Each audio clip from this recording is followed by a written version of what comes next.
Welcome back to the channel. This is Ready Storm and you are watching What If Naruto Unknowingly Betrayed the Village. If you enjoyed this video, please like, share and subscribe to this channel. Always take no more time. Let's start the story. The curvaceous blonde screamed, "Jiraiya! What are you saying?" as she angrily rubbed her temples. The white-haired self-described super pervert said, "I'm sorry, Tsunade-heim, we all like the brat, but there's no denying it.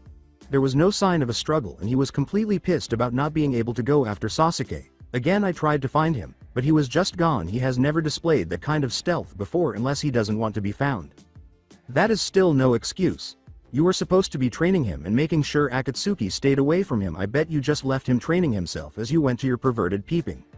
"Well, you see, the thing is," the irate Hokage yelled, "Jiraiya!" And threw the elderly pervert out the closest window. She summoned one of the Anbu guards and began writing information on a scroll. "Take this scroll to the council. It's time we retrieve our lost ninja. We can't lose another one." She gave the order after stealing the scroll. The guard bolted out the door. Considering what might be going through the child's mind, she thought to herself, he knows he can't become Hokage when he isn't here. "We are sorry, Hokage-sama, but there is no way we can afford a mission of this upbringing. All available funds need to go to strengthening our village. Not only will we need to pay the ninjas on this mission, but we will also lose income from not being able to complete missions they would be pulled from," informed the head of the council. "I'm sure I could get quite a few of our ninjas to volunteer for the mission without accepting payment," defeated the Hokage. "As true as it may be, we need those ninja for active missions. Besides, one person isn't worth this much of an undertaking." As her temper was building, Tsunade said, "What do you mean with that? You guys almost pleaded with me to send a big group to retrieve the stuck-up Uchiha." "That was different. He was still impressionable at that age. That thing is much older, and we will probably be safer without him here. We all agreed on this, so there is no chance of changing our decision. It is final." When the council called her back, Tsunade left them hanging and turned to leave the council chambers. "You guys act like the smartest ones in this village, but you are clearly all idiots. If you all would have treated Naruto correctly from the beginning, you would never even have to consider worrying about Kyuubi. But after what this village has done to him," she said. "Tsunade-sama, make sure his is classed as a missing nin." She stormed out of the room and said, "Yeah, whatever you ask." The next bingo book was distributed to all of the ninja in Konoha just a week ago. The entire crew of Leaf Genin from 3 years ago, who are now all at least Chunin, was gathering at Training Ground 23 as usual on Wednesdays when an overly enthusiastic Kiba arrived late as usual with Akamaru.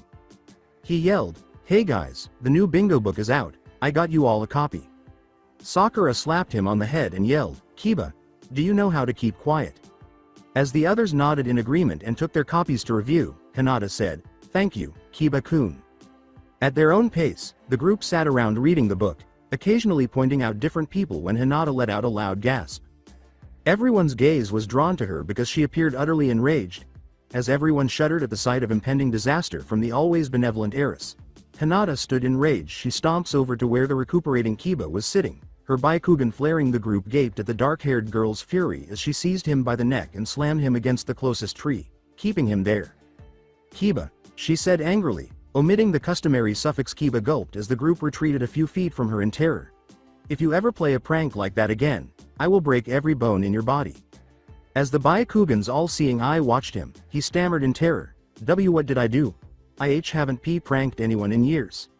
"Those are real then?" she asked, her eyes watering as she dropped him to the ground without any fanfare. After he nodded, she looked back at her abandoned book and hurried out of the room, taking the sounds of her uncontrollable sobbing with her. "I'm sorry, Kiba-kun." Kiba asked aloud, "What's wrong with Hinata?" while attempting to rub his neck. "Might be hormones," Ino said simply, as if it were clear. Shino picked up her abandoned book, turned to the last page, and raised an eyebrow as she read. Since he never spoke, everyone jumped when he said, "Turn to page 34 inches." Everyone was shocked by what they read when they turned in their books. Naruto Uzumaki, 17 years old, rank Genin status, Nin of Konoha, is missing from S-class. Notable jutsus: Kage Bushin, Rasengan. Expect far above Jonin capabilities. Even though it is ranked as Genin, is probably proficient in taijutsu and has a large collection of ninjutsu. The target's true strength is still unknown, but it may be Kage level. Do not try to engage him. Trying to understand how the boisterous self-proclaimed future Hokage would even entertain running like the treacherous Uchiha. The group simply gazed at the page in awe. At least they now understood the reason behind their timid counterpart's recent threat. Reports of villagers and even high-level ninjas inexplicably appearing at the hospital have surfaced numerous times over the last 3 years, but especially in the past year officially, there is no believable reason why they only have internal organ damage, but the renowned medic with the blonde hair knew exactly why. They insulted a particular genin in front of the wrong Hyuga, but that would never be made public. The others ran to the Hokage tower to voice their opinions, following Hinata's example. When they got there, they could hear the distinct sounds of shouting coming from the Hokage's office, but they couldn't tell who Tsunade was yelling at. "What do you mean you can't do anything about it? You're the freaking Hokage. You need to do something. Something isn't right. You know that he would never leave, and now he is labeled as a missing nin to be killed on sight if possible. You can't let that happen." "Hinata, sit down." She flinched at the harsh volume. "And the rest of you pansies, get in here." The other teams jumped at the acknowledgement and entered the office, where they saw the irate heiress sitting impatiently. Everyone chose to sit well away from her after observing the expression on her face. She rubbed the bridge of her nose and began, "I guess you are all here for the same thing," after noticing that everyone was nodding in agreement. Naruto was due to return this week, but just last week Jiraiya returned without him with the news that he disappeared without leaving a trace, even for a Sannin to follow. Logically, this means he purposely took off, not wanting to be found. Although knowing Naruto, nothing follows logic, so I petitioned the council to allow a village-funded rescue mission, but was declined by everyone on the council, making it impossible for even me to give the mission. "I'm sorry, but there really is nothing we can do." Everyone was disappointed, but Hinata continued to hold her in rage and walked away before gazing back at Hokage in horror. Before Tsunade intervened, she warned, "You might be seeing the council soon." "Hinata, I have overlooked your previous actions to this point, but this is a direct order. Do not attack the council. If you do, it will be seen as treason, and I won't be able to protect you from the death penalty," warned the frightened blonde. Her anger subsided as her sadness overtook her, and she hurried out the office door, slamming it fiercely, tears streaming down her face. "Like I really care anymore. I'll be in my room for a few weeks, don't bother to come by." Sakura yelled, "Tsunade-sensei, what was she going to do?" She asked, "Remember the mysterious injuries?" And the person with the pink hair nodded. Tsunade nodded toward the door, saying, "Well," with astonishment. Sakura turned from staring at the door to looking back at her mentor. With the exception of Shino and the slothful Shikamaru, everyone in the room gasped at the accusation. "You mean all those attacks were caused by Hinata? Why would she attack innocent people?" I believe after Naruto left, she couldn't stand the ridiculing of him anymore and kind of snapped. "We all know what she really thinks of him, and I probably would have done the same if I heard them, so I kept it under wraps. Besides, who would really suspect someone so shy in doing those things?" replied Tsunade. "So, does she really think no one knows of her feelings for him? I mean, she still tries to keep it a secret, but anyone that has seen her anywhere near Naruto can plainly see it all," said Ino. Kiba exclaimed, "What? Hinata likes Naruto?" as everyone collapsed from their seats.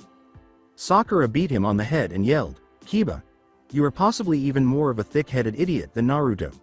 She is your teammate and you never once saw the red face and fainting she did around him?" He responded, receiving another blow to the head, I thought she was like allergic to him or something."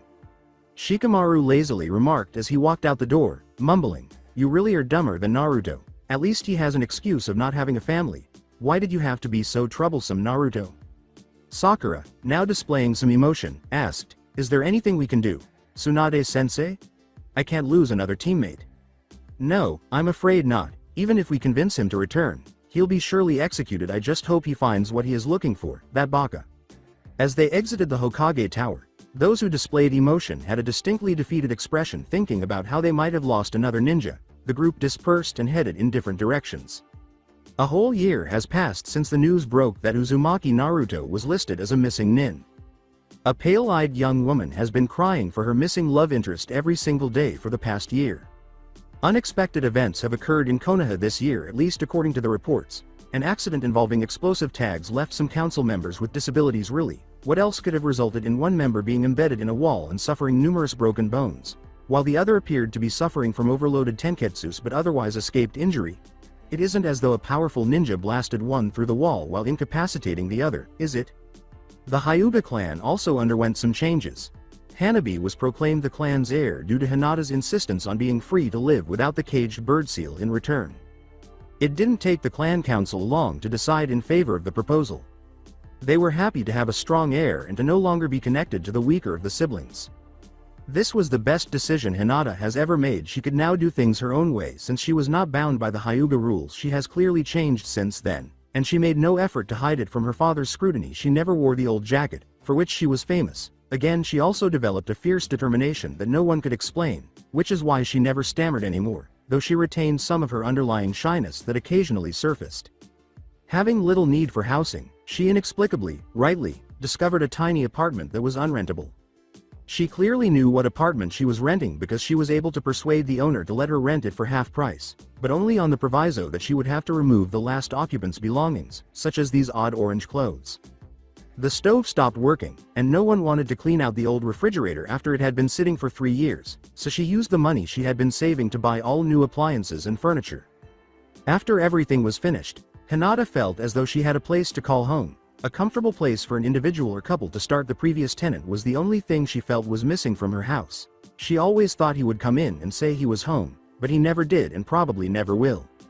As usual, this bright and cheerful morning began with Hinata getting up, taking her morning routine, shower, etc., and getting ready for the day. In addition to wearing tight-fitting black shorts that reached her knees, she also wore a tan short-sleeve shirt that showed off her coveted curves and featured a small spiral with the Hyuga flame emblazoned in the foreground on the sleeve. She put on her deep blue, nearly black flak jacket over her shirt and fastened the straps. She went about her morning as any other single woman would, with the exception of glancing at the few photos and weapons the previous tenant had left behind each time she left. She always made an effort to control her tears, but she was never successful, and today was no exception. She wiped her face and headed for the tower, seeking another task to keep her busy since she discovered that taking off her jacket attracted the attention of the majority of men. She moved at unbelievable speeds, leaving very little trace of her presence. "You may enter," the Godem Hokage yelled. The powerful Kunoichi's elegant face and pale lavender eyes were revealed as the door opened. Smiled, Tsunade said. "Ah, Hinata, what can I do for you?" "I would like a mission if it isn't too much to ask," she responded. "Well, I don't really have a mission suited for your expertise." Seeing her expression of dissatisfaction, she perused some. "But I do have a high C-ranked mission. It requires you to deliver a package to a village between Fire Country and Wind. Length is approximately 5 days. This is a solo mission due to your strength. Do you want it?" "Yes, I will accept this mission. Thank you, Tsunade-sama." Hinata bows and starts to walk away, but the curvaceous woman stops her. "Hinata, are you all right?" she inquired with concern. "You do know almost everyone knows why you are depressed, and you can always talk to me about it, right?" Hinata grins sweetly and tries to go again, but she hears a coughing sound. Yes I do. Thank you, but I'm fine, really." She inquired, "Is there anything else, Tsunade-sama?" and was drawn to a tiny package that was still on the desk beside the mission scroll. As she grabbed the package and scroll and hurried off to prepare for the mission, she made the embarrassing offer, "Oops, sorry." Days passed as she traveled steadily toward her goal. She always seemed to feel better when she was by herself in the Fire Country forests, and as she walked along, watching the wild animals approach her soft voice, she was grinning and humming a tune. She would laugh at the antics of the small animals as she watched them run and play together. As she watched the wildlife with a hint of disappointment, she sighed to herself, "I've always seen children play like this, but I never did, and neither did he. I wish now that I could have talked to him and had become his friend so we could have enjoyed our childhood." As the air grew colder and fog began to form, night began to descend on our amiable traveler. After deciding it would be best to stop, she made camp in a small clearing some distance off the road. She ate, set up a few traps, and placed a genjutsu on the camp before retiring to her tent. She tucked herself into her sleeping bag for the duration after removing her jacket and a specific undergarment as usual. Her dreams featured a young, blonde boy who was always smiling while running alongside her through the village's streets, but sadly, they always seemed to come to an abrupt end as daybreak approached. As she stepped out of her tent, Hinata saw the faint light piercing the still thick fog. She had to get through the fog rather than wait because she knew time was running out. After gathering her supplies and tent, she returned to the trail, occasionally turning on her Byakugan to ensure she was still on the right path. After an hour, Hinata was beginning to feel uneasy. Surely enough time has passed for the fog to clear, but it hasn't. Thinking about her predicament, she felt movement and used her Byakugan. She could see 7 ninja thanks to her improved vision. 6 of them were coming from all directions, and the final one remained in the background. She sank into a defensive Jiyuken stance after telling herself, "Crap, there goes the C-ranked mission." A palm strike to the head and heart, one for each, easily defeated the first 2, Lo Chunin, who attacked rapidly after coming into range with straight-up taijutsu. The other 4 entered at that point and surrounded her. One demanded, "Hand over the package," as the others pulled out their weapons. Hinata confidently stated, "I don't think so, I haven't failed a mission in over a year, and I'm not going to start now." "You get to die then, little bitch. Any last words I should send to your home?" Three of the enraged nins charged, fighting the superior female, saying, "No, there really isn't anyone there anyways. Besides, I won't lose to you bastards." The 3-on-1 battle went on hit for hit, but the Jayukin's heavy blows caused the three attackers to slow down. Even she began to feel exhausted from using chakras. The leader said, "Hey there Missy, it looks like you are slowing down, your battle is about to end." "You are right there done, Kaden," she said as her three opponents flew in all directions, knocked out when they made contact with the nearby trees and the chakra sphere. She took a moment to catch her breath before focusing on the presumed leader. "Well then, are you going to give me the package now? You are clearly in no position to battle a ninja of my caliber." Hinata braced herself, but she was obviously too exhausted to be a challenge and was clearly at a disadvantage in her battle. "I will never allow you to take the package, my mission will not be a failure." Between blocks, her opponent was able to slash her enough to tear her flak jacket to pieces, making it impossible to fight. She threw away the jacket and went back to fighting. Losing the jacket allowed her to land a good blow because her opponent was momentarily distracted by her chest. However, he quickly recovered and stabbed her left shoulder with a kunai, causing a lot of blood to flow. "I think this is it. Then I might be able to land a few more blows, but I will never be able to kill the last guy. He's coming now. I'm going to die here, for sure." A ninja in dark clothing sitting on a branch asked, "Where do I know her from?" "I'm positive I've seen her before." When he finally noticed something vaguely familiar, the lifting fog swirled around his mystery woman as she spun around, sending her opponents flying. He had been watching her repel a small group of ninja. "She's that really attractive girl I saw in the water years ago, and I know where I saw her before. Whoa. She just took off her coat. She's so older than before." The sight of the kunai screaming into her shoulder startled him out of his reverie. As he leapt from his position, he thought, "I cannot let her die." With the intention of stabbing her in the throat, Hinata watched the attack approach. It came closer and closer, and she watched as the Byakugan continued to move. She noticed the other figure rapidly approaching. In an attempt to hit her head, his leg shot into the air as chakra swirled around it.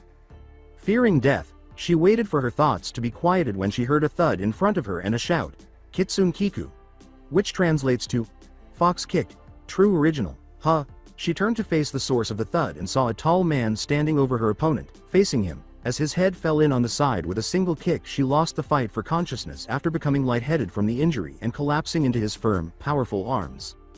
Night was approaching once more, and the area was on the verge of being overtaken by darkness when a man carrying a young, indigo-haired woman into a tiny, self-built shack. He placed her on the building's only bed-like furniture in the corner and gazed at her beautiful face for a while. He watched as he ran his hand over her smooth cheek, removing a few strands of hair from her face. Shaking himself from his fascination, he nervously and blushingly took off her shirt, revealing a rather large chest that was only slightly subdued by the tight underwear. With wide eyes, he promptly applied bandages, ointment, and gauze wrapping to the hole in her shoulder, making it as good as he could before draping her with a tiny blanket. His blood flow returned to its normal routes, allowing him to think clearly once more after he was able to relax a little from the eyeful he had received.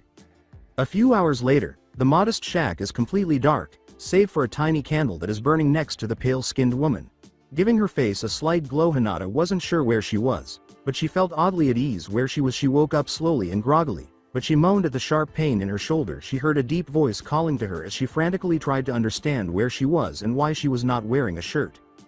He said, "Hey there, lovely, I see you are awake now." She said in a terrified voice, Yes, but where is my shirt? What have you done to me?" "Your shirt is all bloody, and I had to remove it to dress your wound. I'm afraid that if I didn't you would have died from blood loss." She called into the dark, "Oh, thank you then." She turned to see the man's form standing where he was. Now facing her, she heard a loud gasp coming from his direction as he approached her. Hinata frantically looked around herself, but was unable to locate the source of his surprise. "What is it? What do you see? What surprised you?" she asked. She was terrified by what he said next. "Your eyes, they're white," he said, expressing his surprise at the situation. "You are correct, sir, they are kind of white. It is normal for my clan." No, that wasn't what surprised me. What did then, if I may ask?" She gasped in mild terror. This man was aware of her clan and, worse, her name. The fact that it was you all along. You were the pretty girl I saw years ago, the one I couldn't get my mind off of. It was you, wasn't it, Hinata? "No, please stay away from me. What do you want? How do you know my name?" she screamed, trying to hide herself out of fear of all the possible outcomes. "Shish, I'm sorry, that sounded like it did. I'm definitely not going to hurt you, it's just I wasn't expecting to see you again. I'm very happy you are alive," she questioned. "What? Who the hell are you?" The man approached the light and said, "Oh crap, I'm so sorry, I thought you could see me. I'm going to step into the light, so don't be afraid." Hinata finally emerged from the shadows, and her eyes widened twice as she saw wisps of blonde hair shining in the night and deep pools of blue piercing through the darkness. "Let's try this again. Hello, Hinata." "Na, Naruto-kun." She ran straight for him, disregarding her discomfort, and gave him a strong hug before releasing her hold and slapping him across the face, which sent him sprawling to the ground. "Ouch. Damn, that hurt. What was that for?" With utter annoyance, she screamed, "What do you mean? I was worried about you. Everyone was worried about you. What the hell were you thinking? You can never be the Hokage now since you are a S-class missing nin." Naruto recoiled. Hinata looked at him with mild delight at the cute comment and mild confusion at the blushing part. "This is strange, you don't stutter anymore. You were kind of cute when you did that, but I wonder, do you still blush?" she asked. Naruto made a gesture just out of sight when he noticed that she was a little stumped. When Hinata noticed this, she followed his gesture to her still shirtless chest. She squealed in embarrassment, turned red, leapt to the bed area, and wrapped the blanket around herself. Naruto chuckled briefly before hearing Hinata's voice once more. "Oh, that is a relief for a moment there. I thought I was in some alternate dimension and I was stuck with a Hinata that acted like Neji." With a confident yet endearing tone, she said, Naruto-kun, why did you betray the village? We all cared for you and you up and leave us." "Hinata-chan, you have a really lovely voice." "Wait, did I just call her that? Anyway, last I checked I couldn't be a missing nin since there isn't a village anymore." "Well, I suppose it does suit her." "What? When? How?" "It was there a few days ago. I just came from there on my mission." "Oh crap, I'm going to be late for the mission. Where is the package? I can't fail."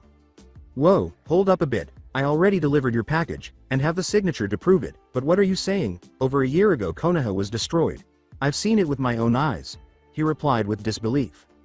"No, Naruto-kun. Konoha still stands. We are very much alive. Are you saying that you didn't run away from Jiraiya-sama?" Hinata sighed in relief before realizing, "I'm half dressed, in a room, with Naruto-kun. Huh, why would I run away from Ero Sennin? When he didn't return to my training after 3 days, I decided to return to Konoha, and I found it completely destroyed. I couldn't bear returning afterwards." A smile appeared on her face and she let out a silent squeal of delight. "I'm glad you didn't really run away, but you are still classed as a missing nin, so you won't be allowed to return to Konoha. I think we might be able to work something out though, if you'll return with me." Well," he said, unable to help but deny her when he saw her sweet eyes. "I guess I could try. If the place is still wrecked, I leave again. I would also need you to truthfully answer one question for me before I go." She was simply thrilled to be able to bring him back and even spend a few days with him on the way back, but she still needed to answer the question. "Thank you," she said. "So what question did you want to ask?" Why does your clan symbol now look so close to the one I made and wear, and why did you let me believe that I imagined the whole thing with you dancing on the water like that?" Hinata was taken aback by his inquiry and was about to respond grudgingly when she understood she wouldn't have to tell him everything. Naruto-kun. That was 2 questions. Which question did you want answered?" "Bah, don't worry about it, Hinata-chan. You'll answer them both when you feel like it. Just get some rest now." "Naruto-kun. Where will you sleep? I doubt you have anything else to sleep on around here?" "Hey, don't worry about it. I'll sleep on the floor if I do sleep." "No, I mean, you don't need to do that. I suppose there is enough room here that we could try to share." Hinata grinned, knowing that he was at least recognizing her as a girl now and that he might even find her attractive. "I couldn't intrude on your space. Besides, I'm not a pervert." She pushed it further because she had to learn more. She realized at the last minute that she had him cornered and he knew it, so she used a rather low tactic. "It wouldn't be intruding since I suggested it, and you could never be considered a pervert just for sharing a bed with me. Besides, it is cold tonight, and I may need more heat to stay warm and heal." Since he could make his friend feel better with something so innocuous, he could never allow them to feel uncomfortable. He finally gave in and lay down beside her. "Okay," he said. He was clearly wrong to assume that she would only keep the blanket and sleep near him. As he positioned himself, he was taken aback to see Hinata approaching and partially lying on top of him while she threw the little blanket over them both and blushed deeply. She essentially gave him a tight hug before falling asleep with him as a pillow after a few moments. Naruto felt her breasts pressed against him and managed to calm himself, unsure of what to do in this circumstance. He simply gave her a gentle back rub and felt her melt in his arms. He kept massaging her back because she was clearly enjoying it, and before he heard another sound that he would never forget, she whispered in her sleep, "I'm glad you're finally all mine, Naruto-kun." To calm himself, Naruto repeatedly told himself, "I'm dreaming. It is all just a dream. She couldn't possibly care about me like that, just a dream." Eventually, he fell asleep. The forest canopy was blasted with heat and light as morning arrived. Although it was early, it wasn't that early for someone who had a lot on his mind. Since waking up at the start of twilight, Naruto has been reflecting on the final few words he heard the previous evening. He simply couldn't make out in his mind whether someone of his status could even like someone like Hinata. Like the heiress of a clan could really even consider me, it's an impossibility.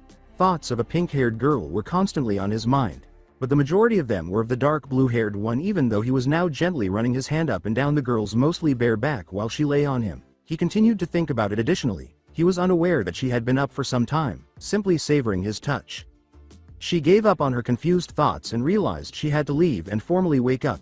Oh, this feels so good. I wonder if he even knows that he is doing this. Not likely though, I had to trick him into keeping me warm. I bet if it was Sakura, he wouldn't have hesitated. He will probably forget about me again after we get back. I just wish he could love me. Her greeting, "Good morning Naruto-kun," caused Naruto to pause his actions abruptly and jump a little, bringing him back to reality. He said without emotion, "Good morning, Hinata, you stay warm?" "Yes I did, thank you. We should probably get moving. I'm expected back soon." Hinata got up and started to head for the door, but she was stopped. "I knew last night was just a slip of the tongue. He has only called Sakura using Chan." "You know Hinata, you really shouldn't walk around outside like that. You may draw attention to yourself." "What?" she inquired, failing to recognize the issue. Hinata's redness reached her chest, and Naruto laughed at her attempt to hide herself. "You seem really distracted, you know. You still aren't wearing a shirt." He tosses her a shirt, which she quickly puts on while still flushed. "Clearly your arms aren't nearly large enough to cover all of you. Here." "Thank you again, but this shirt smells weird though." Taking the few clothes he had in Hinata's bloody shirt, he ushered her outside and started down the path towards Konoha. "Yeah, sorry about that. I wasn't expecting to loan out a shirt. We should really stop by the river and give them a good scrubbing. We should be able to get the blood out of your other shirt so you could be comfortable again." While walking, the two travelers were not aware of each other's similar thoughts. They were both looking at each other, and they were able to turn to face each other before the other caught them. The majority of the day was spent in silence. With only brief pauses for food scraps, they were able to find. They left the road in the middle of the afternoon when they discovered a shallow river where they could wash their clothes. They entered a small clearing near the river's bank, located a group of rocks that could be used as a washboard, and got to work. Naruto persuaded Hinata that she shouldn't be doing the laundry because of her injury, so he started scrubbing the clothes. Without much effort, he was able to remove the blood from her shirt and gave it to Hinata to hang up to dry. After bringing the next piece, Hinata placed it beside him to be cleaned. The procedure continued until the final item of clothing was completed. Hinata smiled mischievously as she tossed the shirt into the water beside Naruto, causing the blonde to get doused by the splashing water. He stammered angrily, What was that, Hinata?" but was unable to remain angry after noticing her happy smile. After she splashed water at her retreating body and chased after her, he said, "Oh, so that's how it is then. You are so going to pay for that." Giggling, laughing, and splashing each other with water, the two ran after one another. They were both completely soaked after 5 minutes, but they were still having fun as they chased and splashed water until Naruto grabbed Hinata by the waist. As they turned to face one another and found themselves uncontrollably approaching the moment when their lips met in a tender and delicious kiss, their laughter subsided when Naruto realized what had happened. He leapt away from her as if she were on fire. "For some reason, this scene just popped into my head, and I made up this whole story around it. All this fluffy stuff. I should feel guilty. I blame this scene for everything." He stammered out, Sorry, I unable to form a coherent sentence. She smiled and said, "Naruto-kun, what's wrong? A kiss is supposed to be a good thing, just accept it." After he said, well, it isn't exactly about the kiss, it's something else I just can't." Hinata looked devastated and had a suspicion about what it might be. Hinata, dejected, trudged out of the river they were standing in and walked back to where the clothes were drying when she felt a hand land on her good shoulder, turning her around to look into blue eyes. "I see. It's because of Sakura, isn't it? You still like her?" Hinata looked at him, not quite understanding his reasoning, so he had to explain. No, it has nothing to do with Sakura. At first I did like her because she was pretty and outspoken, but I found out she really wasn't that good of a person, so after a while it became just a ploy to try and keep girls away from me, he said. You see, I didn't really want a girlfriend or anyone to be remotely interested in me. A little after the Genin exams I needed people to keep at a distance since I may have to leave, and I didn't want my disappearance to hurt anyone. At that point, I decided to make a big production about still liking someone I knew would never show any affection towards me just so I could be left alone. Hinata had a lot of questions, but he had to answer the one possible answer. But why would you do that? Wouldn't a girlfriend make you less lonely? Why were you thinking you might leave? There is a part of me that wants a girlfriend more than anything, but there is just another part of me that makes it impossible for me to keep one. What would make it impossible to keep a girlfriend? I don't understand. Her pale, soft, shimmering eyes changed to a serious expression and stared straight at Naruto. I really don't think there is a person that could love me enough to overlook what I'm hiding from everyone. Try me, she said so resolutely that it seemed as if the Hokage herself had given the order. Naruto was shocked by what she was implying, as evidenced by his open mouth. I see now, the blushing one. Before he told her his story, he thought, I'm a fool, but I suppose I can see just how far your feelings run for me, if at all. This is a S-class village secret that prohibits even speaking of it to our generation and younger. Only I have the authority to break the law set by the Sandaime and inform someone of it. He likes feeling in charge of something. You must never speak of this secret to anyone without my consent, as you will be the only person near our age to know of it. When Hinata replied with an affirmative, he ordered her down in order to reveal his burden. You see, I have never been looked upon nicely by anyone in the village. I get glares and insults thrown at me everywhere I go. I know how the villagers treat you, Naruto-kun. You can skip that part. Huh? How? She nervously presses her fingers together for the first time in 2 years. Well, you see, it's because, she says, I have been following you, like, a lot. Hinata blushed and was a little taken aback that he didn't mind her observing him. So then you're saying I have my very own stalker for some reason. I don't see a problem with that. Anyways, the reason they hate me is due to something that happened the day I was born. A great beast attacked Konoha, decimating everything and everyone in its path. Now I'm sure you know this story, but some parts are wrong, so try not to interrupt. The greatest of all tailed demons are Biju, the demon lord Kyuubi, master of all the elements. He is, for this story, had nearly infinite power. There wasn't a single ninja, or even group of ninja, capable of killing such a beast. Only a being of greater strength could defeat it, the Yondaime Hokage, with an extremely dangerous forbidden technique, called forth the Shinigami, the death god. The rules of the jutsu requires the user to sacrifice their soul in exchange for taking the soul of another, in this case the demon fox, so they can fight it out for eternity. The problem with that was the Yondaime felt that it was so powerful he wasn't sure if it could be properly contained in the death god's realm, so he combined the jutsu with another to seal the fox and his power within an object. But only a living being with chakra coils still in the development stage could possibly contain its power, namely me. Sealed within me is the most feared being in the world, the Kyuubi no Kitsune, and as such I am indirectly hated and feared for what I contain. They can't see past the demon. Hinata's face conveyed her horror. The creature in front of her was the most malevolent being on the planet. She was so terrified that she felt compelled to run. She glanced around, searching for the easiest and quickest way to escape, until she noticed the sorrow in his eyes, the blue ones that she could gaze into indefinitely.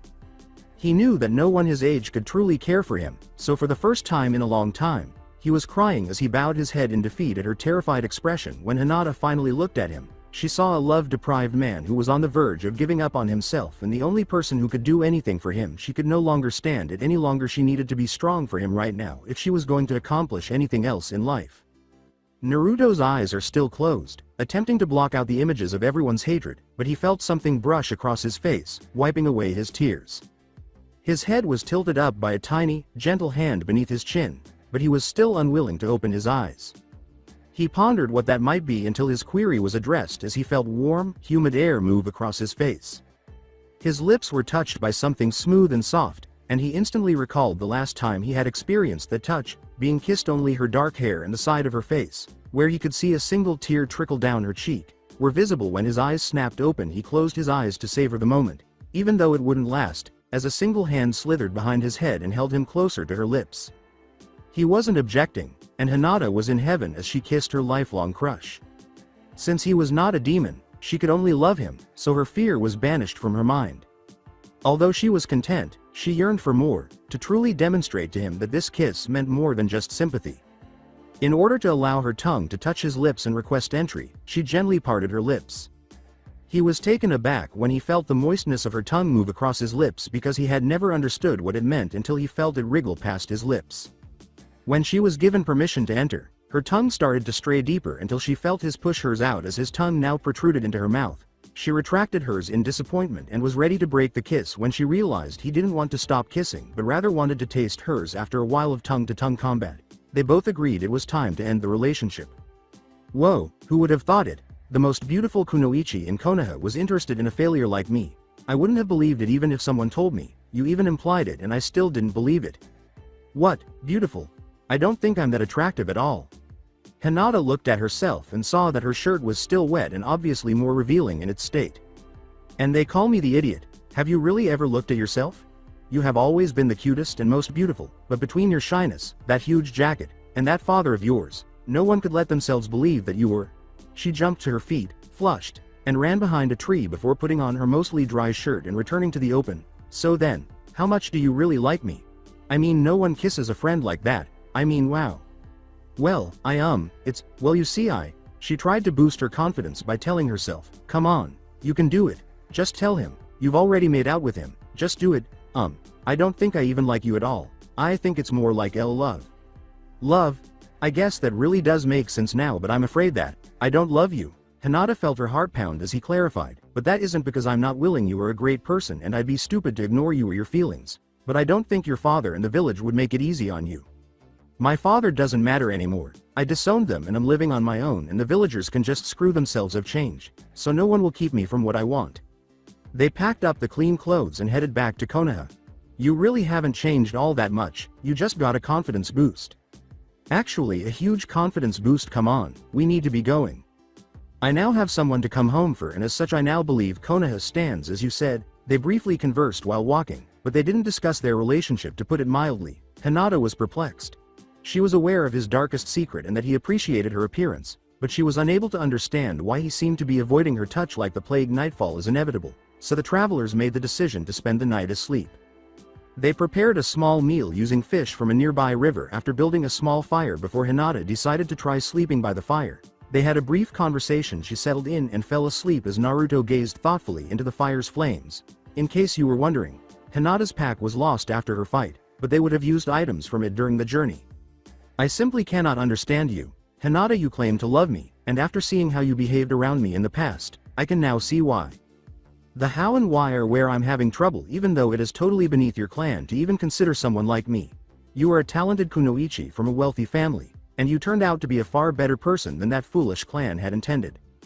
You might need love just as much as I do, and I want to give it back to you, but I'm not sure how. Perhaps if he glanced up from the fading flame and saw her body trembling from the fire's loss of warmth. Yeah, I should do that. I'll just follow my instincts. All I have to do is make you feel secure and content. He got up, went to her sleeping quarters, and examined her trembling body. He lay down next to her, feeling foolish for not bringing a blanket and wanting her to be comfortable. He encircled her with his arms and drew her into his chest. Warming her, she smiled in her sleep, and he felt her arms instinctively encircle him. As her shivering stopped, he kissed her forehead and fell asleep, saying, "Good night, Hinata-chan. I'll always be here from now on." Another day, another sunrise that awakens people from their sleep all over the world. Our two travelers were not immune to the sun's harmful rays as usual. Hinata was the first to wake up and was shocked to discover that her back was quite cold and the majority of her body was warm. She glanced out from behind her eyelids to see what was causing the slight weight she felt on her side. She grinned broadly, gave him a tight hug, and pressed her face against his chest. As soon as she realized what, or rather, who it was, she was able to accelerate Naruto's ascension to consciousness with those actions. She was startled by the yawning blonde's question. "Good morning, Hinata-chan. You sleep well?" Hinata was about to free herself from his hold when he gave her a quick kiss on the lips, surprising her. "Oh, yes, I slept well, thank you." They gathered their belongings and headed out again, saying, "Let's go, Hinata-chan, we should be home before noon." Now that she knew he liked her, Hinata was very happy, but she was trying to find a way to tell him that someone else had rented out his apartment coincidentally. Naruto asked her a similar question while she was considering how she could use the circumstance to improve her relationship. "Hey, Hinata-chan, do you know if my apartment was rented out? I'm sure that bastard would have done that the moment I was declared a missing nin. She said timidly, well, yes, it was rented out. Well crap, I really wanted some of that stuff I left there. It wasn't too important, more like sentimental. Oh well, now where am I going to sleep or live? I think the tenant that replaced you kept some things, and I think she is quite nice and may even let you live there for a while. Well, that's great and all, but even some of the nicest people are mean to me. She'll probably be the same. With a knowing smile, she told him, I don't think so, I'm pretty sure she would gladly let you in. Huh, how do you know? She said calmly, trying not to laugh. Well, I know her very well seeing as I sleep with her every night. He yelled, what, you're into girls? Which made Hinata lose it and start laughing uncontrollably. Naruto's eyes brightened after being so easily duped. No silly, I only like spiky, blonde, blue-eyed men. It's me that is renting your old apartment. He praised her for her joke and prank, saying, I think you may have watched me too much when you were younger. That was masterfully done. Thank you. So what do you say about living with me for a while? You know the apartment is small, but 2 people could easily live there. I don't know, where would I sleep? Well, you can sleep in the bed, it's large enough for 2. Huh, but we just started to kind of like each other. Well, I have anyways, wouldn't it be weird to do that? We don't have to do anything, unless you want to. She grinned wickedly but seductively, but anyways, we've slept together the past 2 nights, so what's the difference? Hinata, you're bad. I never took you for thinking perverted thoughts. My thoughts aren't perverted, she maintained. It isn't perverted when love is in the mix. After he agreed to live with her, Hinata was practically ecstatic. Okay, fine, I'll try living with you, but if it gets weird, I'm out of there. She was so ecstatic that she failed to notice when he resumed his walking. Naruto ran back to her side, grabbed her hand, and jerked her forward, waking her from her reverie. She blushed deeply when he asked, you thinking more perverted thoughts about me? He answered for himself after receiving no response. I guess so.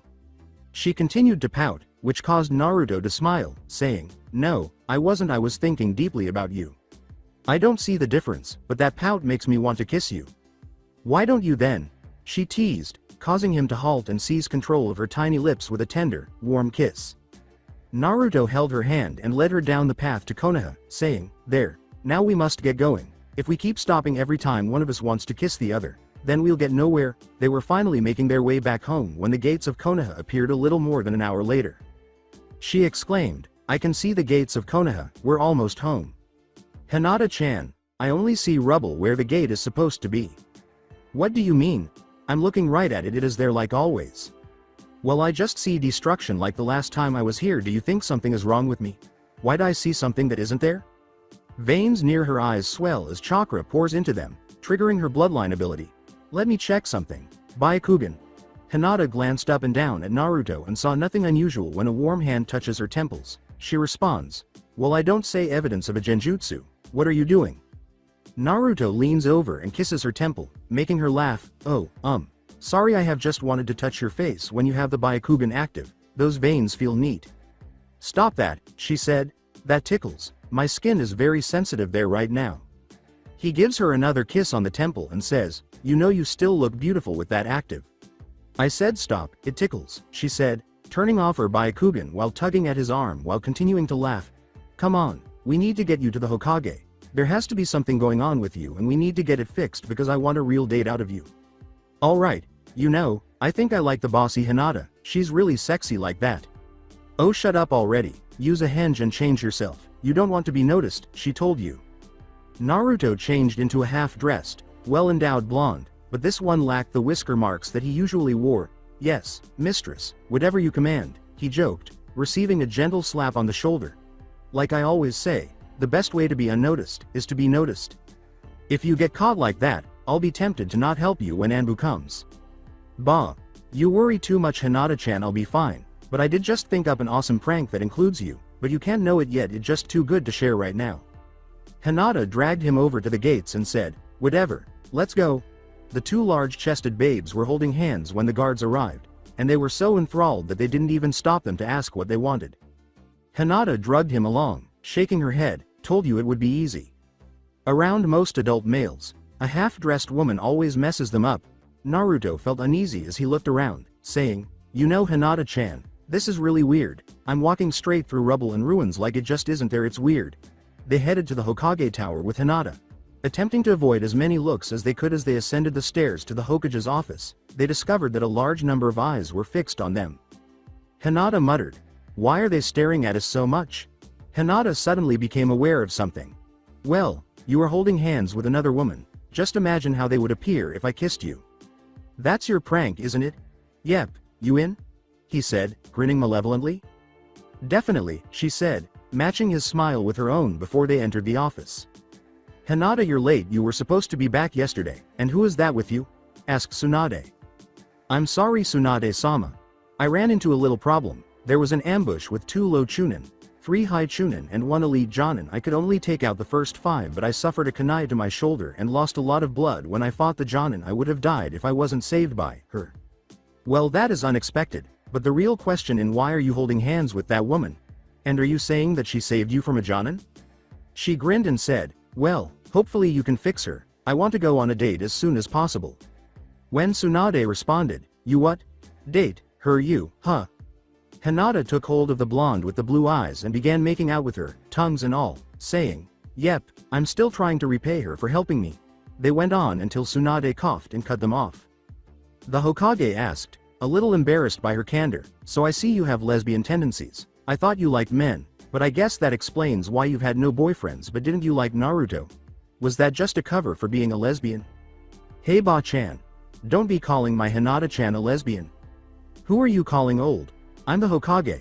Have some respect. I'll easily beat you down faster than you can blink," the angry blonde screamed. "You are old, you just hide it, and we all know you're just keeping that chair warm for me, and I'll have you know, I blinked many times the last time we fought, so I'm not afraid of you." "Huh?" Tsunade asked, unsure, while the 2 women in her office burst out laughing, dispelling his henge. Naruto turned to face the now enraged Hokage. Naruto laughed while still holding Hinata's hand and said, "You should have seen your face. It was priceless. I can't wait to try it on some others." Before putting on the serious face, Tsunade said, "What the hell? I didn't even sense a henge. Now you have some real explaining to do, Brad. I could have you killed just for being here." "Settle down, Ba-chan. I thought Konoha was destroyed. I still see destroyed buildings everywhere, but when I walk through the destroyed building, I see parts that look the way they should. I would have returned if I knew Konoha was still here." "Well, that is quite interesting. You'll need to be checked out, but first, what's with Hinata and you?" What this?" he asks, lifting his hand still holding Hinata's. "I really have no idea why or how, but I like it and I wouldn't change any of it." His statement caused a smile to appear on both Hinata's and Tsunade's faces, but when Tsunade returned that expression, the conversation turned back to business. "I'm really happy for you too, but we really need to figure what to do about you since you're officially a missing nin." Then a thought occurred to her, "I got it. I can just use the excuse that I gave you a secret mission and had to make you a missing nin for your cover vital for the mission. I can say now that you have completed your first solo rank mission. Congratulations. I do hope you know you won't get paid for it." As he said that to Hinata, the Hokage's face went white. "I don't care, I'll just take you fixing what I see as payment. All these conflicting images are ripping my mind apart even worse than that stupid fox ever did." He smiled at her after noticing her expression. Hinata looked down at the ground, feeling embarrassed for being so scared, but Naruto wasn't one to let her feel bad about it. "Don't worry, I already told her about it. If I said it didn't bother her, I'd definitely be lying, but she was able to see past the demon. Although after seeing her reaction to it, I definitely won't be telling anyone else anytime soon. It just hurt way too much." She was able to escape her guilt and return to the world of happiness with just a smile and a handshake. Tsunade's face lit up from a aha moment when the Hokage sat him down in a chair and made him release Hinata's hand. "Alright Brat, let's get you checked out. You don't want to touch someone with a scanning jutsu being used on them, do you?" After doing a few hand signs, her hand began to glow with chakra as she moved them around trying to find a possible cause for his condition. "Well, I think I found what it was I was looking for. It seems you were hypnotized." Hinata asked worriedly, Tsunade-sama, what does being hypnotized do?"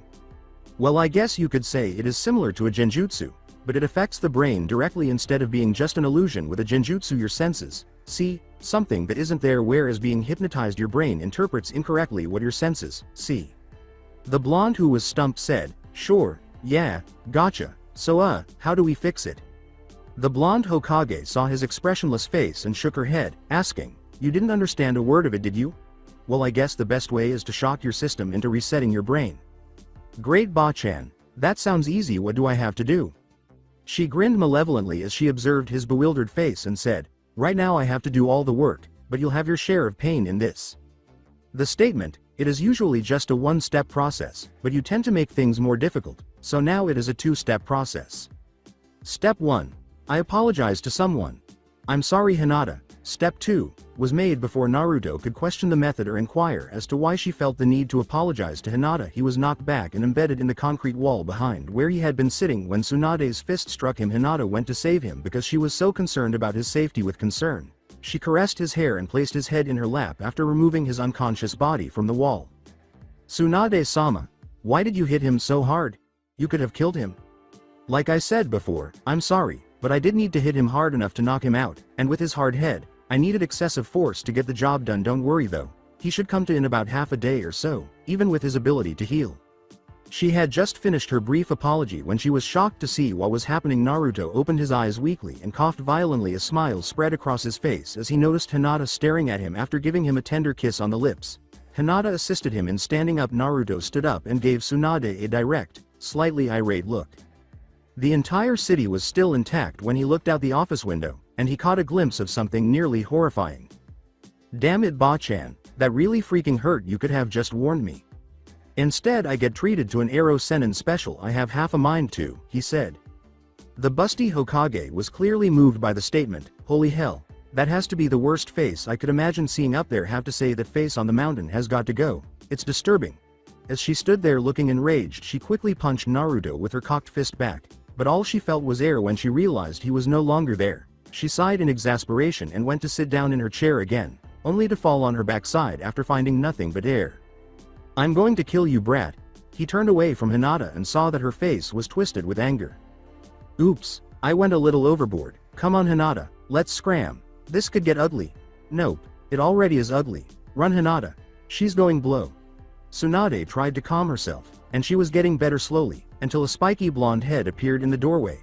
"Oh, by the way, thanks for fixing my head, Ba-chan." Naruto drew his head just in time to avoid the stapler that was now protruding from the wrong side of the wall. As it swiftly moves toward the horizon to take its place and usher in the night, the sun was on its final journey of the day. Two attractive, curvaceous women were seen running hand in hand down the street toward the Hokage monument. From the Hokage tower the two reached the summit of the monument as the blonde woman, with a masculine face and spiked blonde hair, rose in a puff of smoke. "Naruto-kun, I think you may have overdone it with the Hokage." "No, don't worry. Hinata-chan, although she can be a bit of a prick, she can be calmed down with a good nap and some sake, so there shouldn't be any cause for concern." "All right, if you say that. In any case, I had no idea you could come up here, so why did you bring me up here?" "I've always gone up here to think, even though we really shouldn't be here." As Naruto looks across the village, he realizes something is off until he turns to face Hinata. "You know, there is something missing. Usually I see this dark-haired person running down that street headed towards the high-class district. I brought you up here to show you the only place I went to avoid everyone, up until today. I was never really able to identify who it was or why they were always running that direction at the exact moment I would sit up here." Hinata glanced at him inadvertently, attempting to understand what he was referring to. "Hinata, you know exactly who I'm talking about, so don't give me that look. When you were stalking me around here, you always seemed to lose me, didn't you?" As Hinata blushes in shame and squeaks, she tries to hide behind the closest tree. Naruto laughs and yells, "Come on, Hinata, get your cute self back out here. I brought you out here for something you're going to miss." Still hiding from him, she squeaked back, "No, you think I'm some kind of weird fangirl or something, don't you?"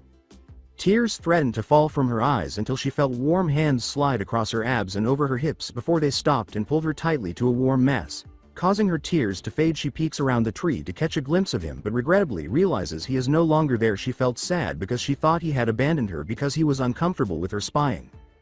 "Hinata-chan," he whispered in her ear, "you get way too emotional. I think you may be the only one to ever love me, and I will never let that go, so don't ever think that anything you do could chase me away."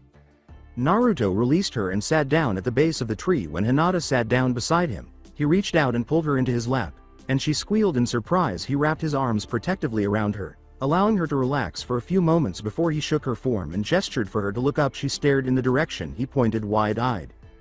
The clouds were outlined in a gold sheen as they floated in the fiery sky, giving it a heavenly aura. "Between training, missions, and my overbearing father, I've never been able to take the time and watch a sunset," Hinata said. gazing out over the village. Naruto-kun, it's so beautiful. The setting sun cast purples, reds, oranges, and yellows across the buildings, seemingly setting the sky on fire. I've never played in the water like I did with you the other day. Now that I think about it, I've never had fun, but I think I've finally found what my life has been lacking. I'm shocked by how you ended up. If you can't have fun, you'll become like Neji and Sasuke Teme. I was prevented from enjoying myself, but that's when I discovered the fun of pulling practical jokes. Everyone needs to have fun, so let's make a commitment to each other and try to have fun together at least once a day. Hinata grinned and nodded as they got up and headed to the mountain's base. After putting on his henge, the two of them walked through the village, receiving only a few glances from the people holding their hands. Eventually, they reached the apartment after climbing the stairs, and after unlocking the door, Hinata entered the tiny room with Naruto at his heels. When the door closed, he dropped the henge and began inspecting the familiar but different apartment. He couldn't have imagined the place would look so good. He kept eyeing the new appliances and furniture until he noticed the bookcase just inside the door, where everything he thought was valuable to him was neatly displayed. The picture of Team 7 was in the center, with his old goggles on the left and his first pair of kunai on the right. Above the bookcase was a framed display of a bright orange jumpsuit that displayed the symbols on the shoulders and back. Naruto felt his eyes burn as he gazed at the small shrine-like setup, and Hinata turned to face him and saw the tears streaming down his cheeks. "Is Naruto-kun having any problems?" she asked before noticing the direction of his gaze. Hinata immediately began apologizing until she was silenced with a finger to her lips, shrieking in embarrassment and unsure of what to do, because if he didn't think she was strange before, he would definitely think that now. "After witnessing this, I'm unable to function normally. When you said you loved me, I assumed it was that foolish love like Sakura's for Sasuke. It's only been a few days, but I think you're making me fall in love with you already." Hinata was stunned, barely able to comprehend the idea that he might love her at some point. "But so quickly. The amount of love and care you have shown me in the last few days is more than I have ever experienced in my life." Hinata couldn't express how happy she was. She simply couldn't think of anything even remotely clever to say. Rather than attempting to speak, she tried to kiss him but was stopped when he went on. "Just to be certain, Hinata-chan, will you be my girlfriend?" They kissed until they made the author sick, and he had to put an end to the madness. "You never had to ask. I always was your girlfriend, and you only needed to become my boyfriend since you already had my heart." Her eyes widened as she tried to understand what he was saying. "Hinata-chan, I know what I'm about to say will sound weird, but don't take it the wrong way. I need you to take off your shirt to check your wound." "Hi there. Do you recall your shoulder?" This jolted her out of her stunned stupor. "I apologize. I didn't experience any pain. I'm sure it's okay, but it's a little stiff." He sputtered out before Hinata realized she had done something incredibly foolish, apologized, and attempted to cover herself. "That wasn't what I was asking. I need to check it out. You know that just because it doesn't hurt doesn't mean that there still isn't anything wrong." She reluctantly gave in and whipped off her shirt right there, her face flushed and red. "I really wasn't expecting the whole show. I was just expecting a look at just your shoulder." To get her attention, he called out, "Hinata," but she continued to apologize until he grabbed her wrists and pulled her arms, which were desperately trying to cover herself, all the way down to her sides. "Hinata, it's fine," he said. He slides her bra strap off her shoulder, removes the bandages, and reveals completely healed skin where the wound was. "Well, it looks like you were healed now," he says, adding, "You are absolutely beautiful like that, and, in addition, you are still completely covered. Let me check your wound now." "What?" she hollered out in amazement. She brought her hand over and looked and touched the area where a massive wound used to be. "How could it heal so fast? How did you get it to heal that way? It must be incredible." "Yeah, it was made by this really gorgeous girl I met a long time ago. She gave it to me after I got hurt in a fight, but until a few days ago, I couldn't understand why she squandered it on me," he said to her. Who was this gorgeous girl, really? He chose to follow his pranking instincts and go a step further after observing her attitude toward this question, which was tinged with jealousy.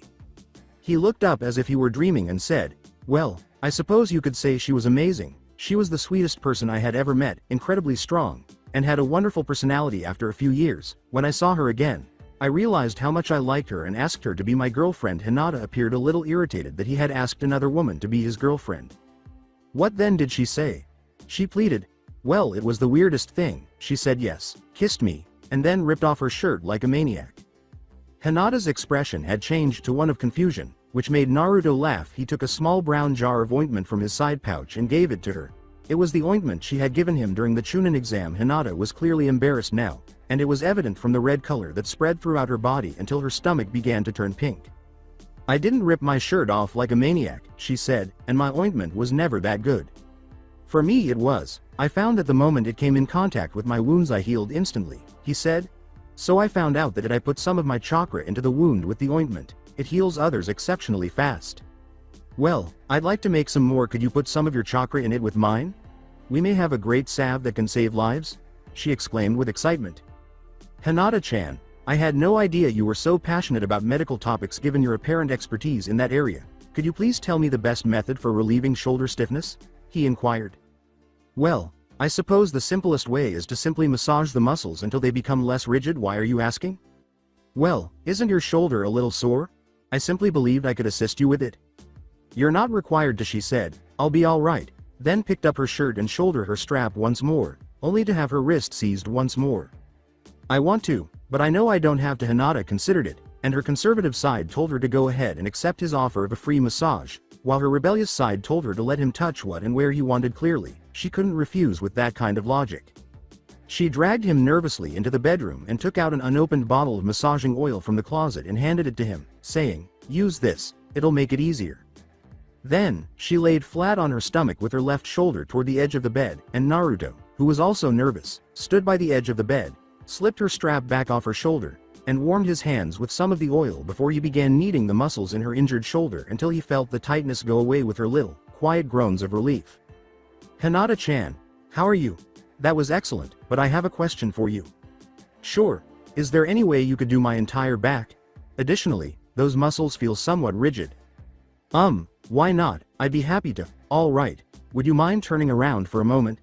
Looking a bit confused, he complied with her request. Just a few short moments later, she called for him to turn back around, and there he saw her naked back. Since her bra was now lying on the floor, she saw his surprised face and smiled. Is there a problem, Naruto-kun? As sexily as she could, she asked. No. No problem at all. Naruto was enthralled with the sight of her pale, soft skin. He had never seen so much of a woman simply lying in front of him. Research for his jutsu doesn't count. He walked back to her and began kneading her muscles, paying particular attention to those that felt particularly tense. He found satisfaction in his work when he felt the tension leave her muscles and the satisfying moan that went along with them. After another 10 minutes of massaging, she stopped making any noises at all, save for the steady breathing of sleep, and he continued for 10 more minutes to make sure all the muscles were well relaxed before stopping. Hinata was slightly awakened by the change in movement. That was fantastic. Would you mind resting with me for a bit? She asked blearily, and he decided that it wouldn't hurt to lie down to keep her company because he didn't want to let her down, and besides, he would get up and sleep on the couch after a few minutes because she was a little indecent. Of course, that was the last thing he thought about before he fell asleep. When Naruto woke up the following morning, he felt as though he had slept better than he had in a long time. He knew that he hadn't moved to the couch as he had intended, but he reasoned that if he kept his eyes closed, there couldn't be anything embarrassing. As he tried to think of what he was going to do today and tried not to think about Hinata's clothing, he felt the other person in the bed grab him and pull his head into something warm and soft. Actually, two things. But I suppose you would have guessed that. Good morning, Hinata-chan. Without opening his eyes, he called out to check on her. She replied, Good morning, Naruto-kun, with a yawn. You get enough sleep? He inquired. Very much so. Hinata, did you happen to wear something different last night? Still not opening her eyes, she said, No, I just woke up now. After that, did you think about where you put my head this morning?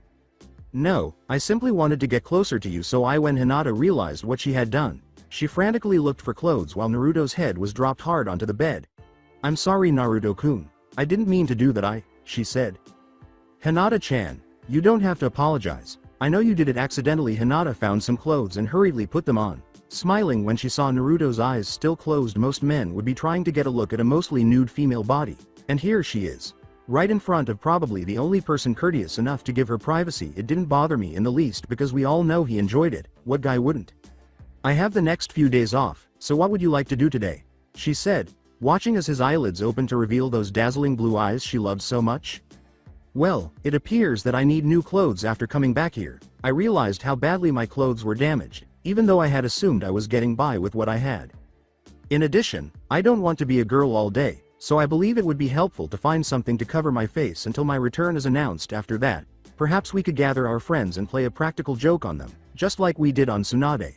It went well the first time, and I considered using Kakashi this time. It sounds nice. I had no idea playing practical jokes could be so much fun. I'll take a shower first, then I'll make breakfast while you shower, then we'll find you some clothes, and finally we'll get everyone over to Ichiraku's for lunch. She laughed, remembering the jokes and pranks. It's no wonder you did it so much. I'll let them all know where to meet us. With that resolved, Hinata got a change of clothes and showered in the bathroom. When she emerged from the shower, I'm not talking about the shower. Clad in her typical tight shorts and tight shirt, she noticed Naruto occasionally stomping on the floor. What are you doing? As she watched him go on, she inquired. He steps on a squeaky board on the floor and says, I'm trying to find. Ah, here it is, he announces proudly before retrieving a small box from the floor and placing it on the table. Hinata was curious to see what was inside the box, which he kept so hidden that even she couldn't see it with her Byakugan. When he opened it, she was astounded by the amount of stuff inside. Naruto-kun, how much money is in there? I should probably store more in a box, but what's the big deal? I'm probably the wealthiest person in the village if you give it much thought. What? That box doesn't contain much. No, there isn't, but I could probably buy the entire village with my necklace here, he says, taking it from his shirt.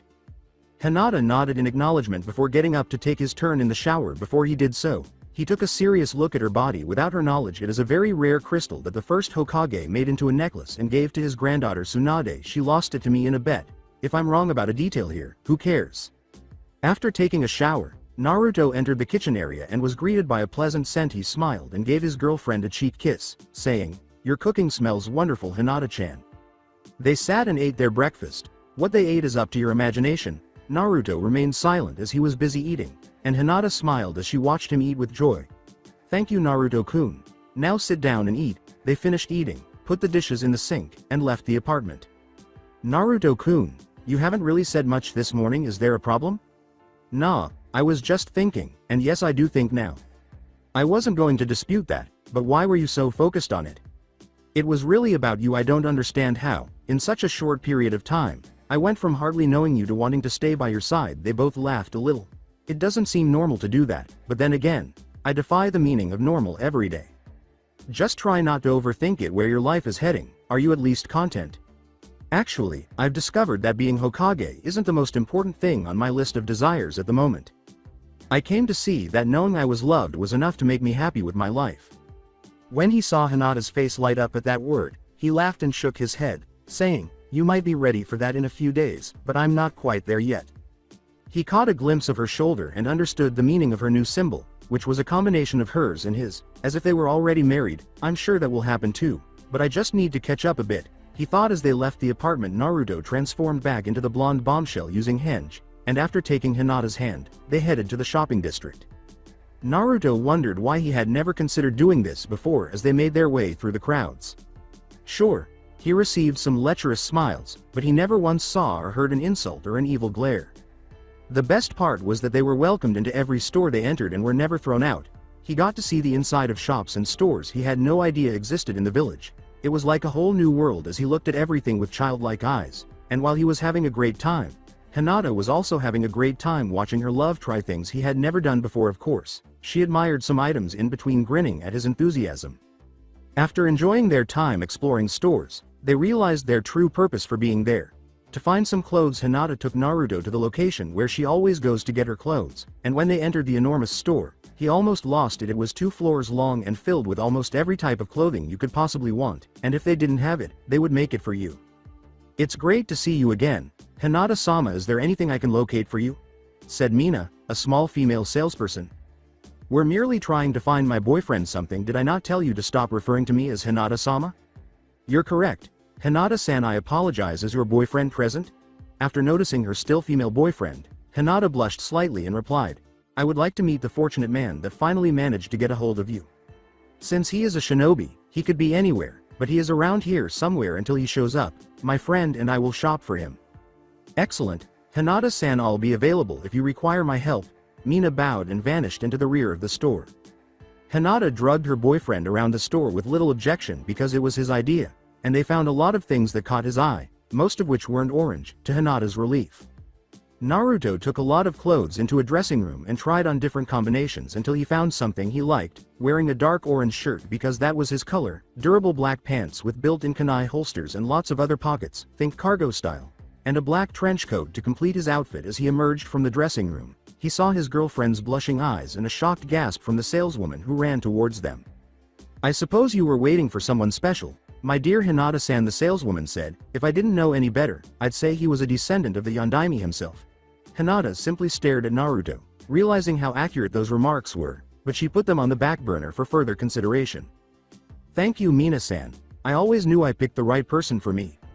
Hinata was about to reply when Naruto said, "That you did, but you should probably keep an eye on him. You may need to beat other girls off him." "Well, actually I might have to be the one beating down the guys after Hinata-chan. I'm sure there has to be a lot of them," he said with certainty.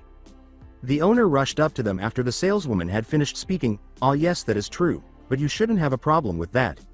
"Ah, isn't that you? Really?" The two young ninja watched in disbelief as the middle-aged man almost praised the ground. Naruto walked on. "I heard that you may never return here, but I am finally able to meet you in person. Oh, what a great day for me," he yelled, grabbing Naruto's hand in an aggressive handshake. Still perplexed, Naruto uttered, "Pardon me, but you must have me confused with someone else. I can forget about that hair, but I don't think so, even though it was a long time ago. Uzumaki-sama, you saved a lot of lives at a young age, and I will always remember you. We will always be indebted to you," he said, bowing deeply. "What?" Hinata, Naruto, and Mina all asked at once. Mina gazed at Naruto in wonder before bowing to him as well. "Ah, Mina, my dear, I would like you to meet one of the liberators of Wave Country, Uzumaki Naruto, namesake of the Great Naruto Bridge.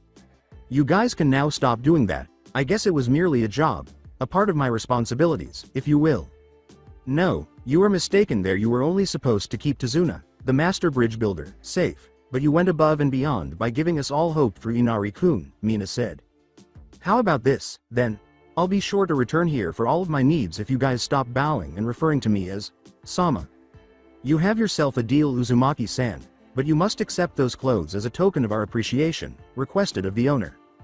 "I don't suppose I can convince you not to," he continued after receiving their confirmations, "so at least let me show you a technique I have learned for manipulating clothing with chakra." Naruto channeled some chakra into his trench coat, causing it to appear to burst into flames, but before she could say or do anything, the flames subsided, revealing red flames printed on the coat's cuffs and bottom hem. Hinata spun around to show them what he had done, gasping in surprise and flushed when she saw what was on his back. A large furry nine-tailed fox with a symbol of a small flame, nestled in the fur. Quickly removing his mask, Hinata planted a passionate kiss on his lips, holding it there for a few long seconds before snapping it off. "So, did I understand why you wear this symbol now?"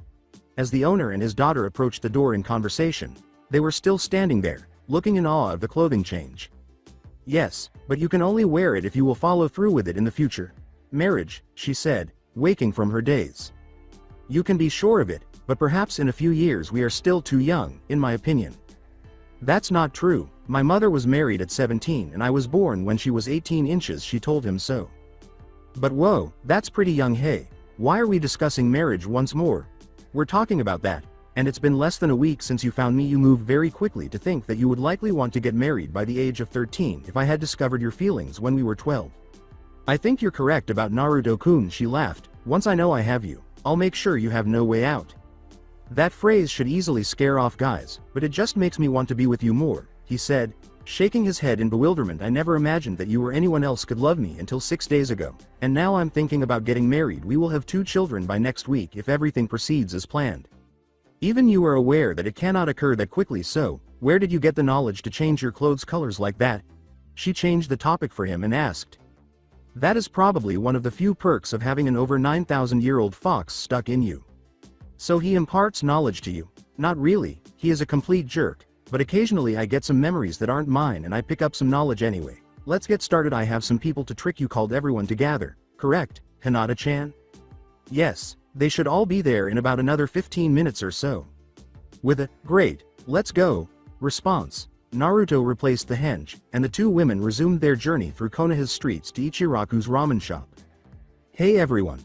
Kiba yelled as he approached the small group of people who were waiting, which included Shino, Sakura, Ino, Shikamaru, Choji, Lee, Tenten, Neji, and their senseis, with the exception of Kakashi.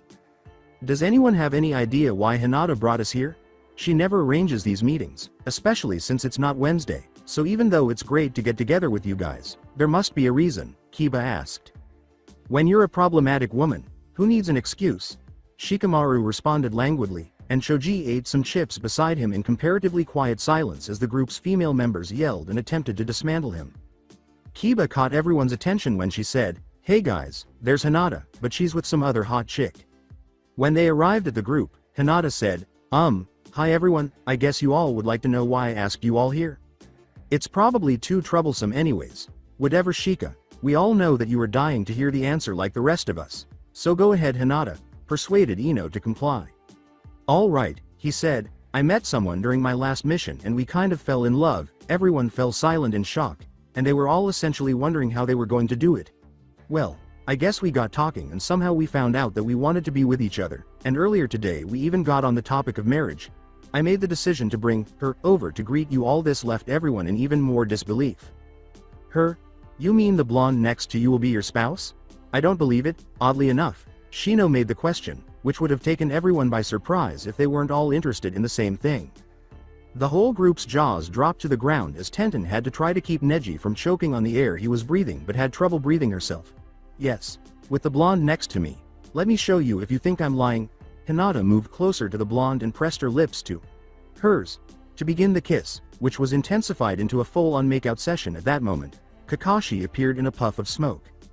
His poor excuse, there was a tree, stuck up a cat, and I threw an old lady into traffic to help, was ruined by the scene before him, and his one eye opened wide.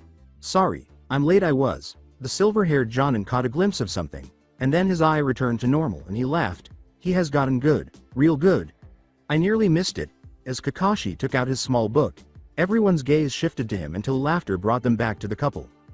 They all watched the two laughing forms until a flash of light and smoke revealed a blonde guy in a black trench coat with flames and a face mask laughing in front of them. Sorry, we couldn't help it. Hinata laughed sweetly once more, shocking some of the group who had never heard her laugh before. Oh my, that was invaluable. I really needed a camera. You were all in complete shock when Shino revealed that he was still alive. That was fantastic. Naruto laughed. So, Hinata, it was all a joke. So who really is this blonde hottie then?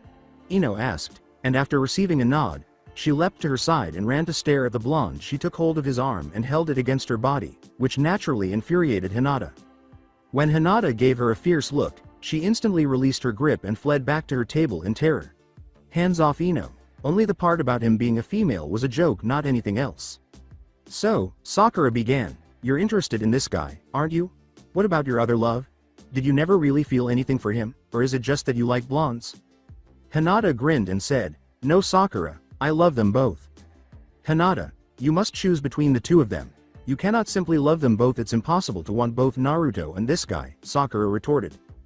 She tried, but was unable to contain her laughter as she said, You are wrong. I will have both and nothing will stop me. See Hinata-chan, I told you pranking was a source of great enjoyment, Naruto declared, gesturing to the girl who was laughing. Yes, you're right Naruto-kun, this is definitely fun. What? The group screamed, with the exception of Kakashi, who was still searching his book for a scene that was similar to that final one but was growing increasingly disillusioned with each passing moment. Let's get some ramen, Hinata-chan, I'm going to starve. He yelled to the counter, Hey, old man, bring me 10 beef and 10 chicken. No problem Naruto, I'll even give them to you half off for my favorite customer. Naruto turned to face the group after noticing that they were staring at him. Hey guys, what are you guys staring for? The dumb joke nearly caused everyone to fall from their seats. Yeah, I know, lame joke wasn't it? It's like you just saw a missing nin walk by and order lunch. He looked at everyone's shocked expressions and said, Hey, what's wrong guys, order up, old man doesn't stay open that late. Almost everyone was still staring as Naruto casually pulled up a chair for Hinata and himself. Hey dog boy. Where's your puppy? Oh, and I'm not a missing nin. Just so you guys know, everyone relaxed a little, except for a pink-haired girl who threw a punch at his face, and he surprised everyone, including Kakashi, when he caught it like it was nothing. You do realize that Akamaru is no longer a puppy? Akamaru? The giant dog was nowhere to be seen when Kiba looked around. Hey, has anyone seen where Akamaru went? He simply received a string of no's, until he noticed Naruto grinning too smugly. Where is Akamaru, Naruto?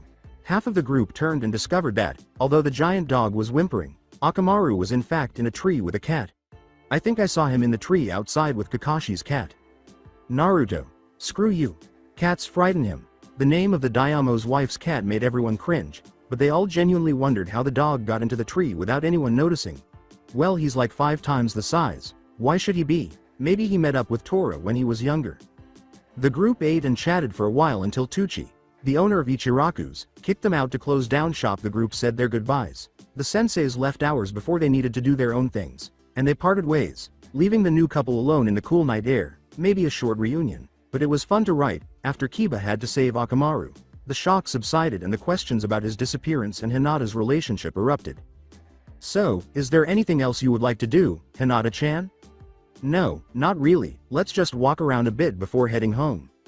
With his arm around her slender waist and Hinata's head resting on his shoulder, they strolled through the neighborhood park in silence, admiring the peaceful surroundings almost as much as they looked at one another.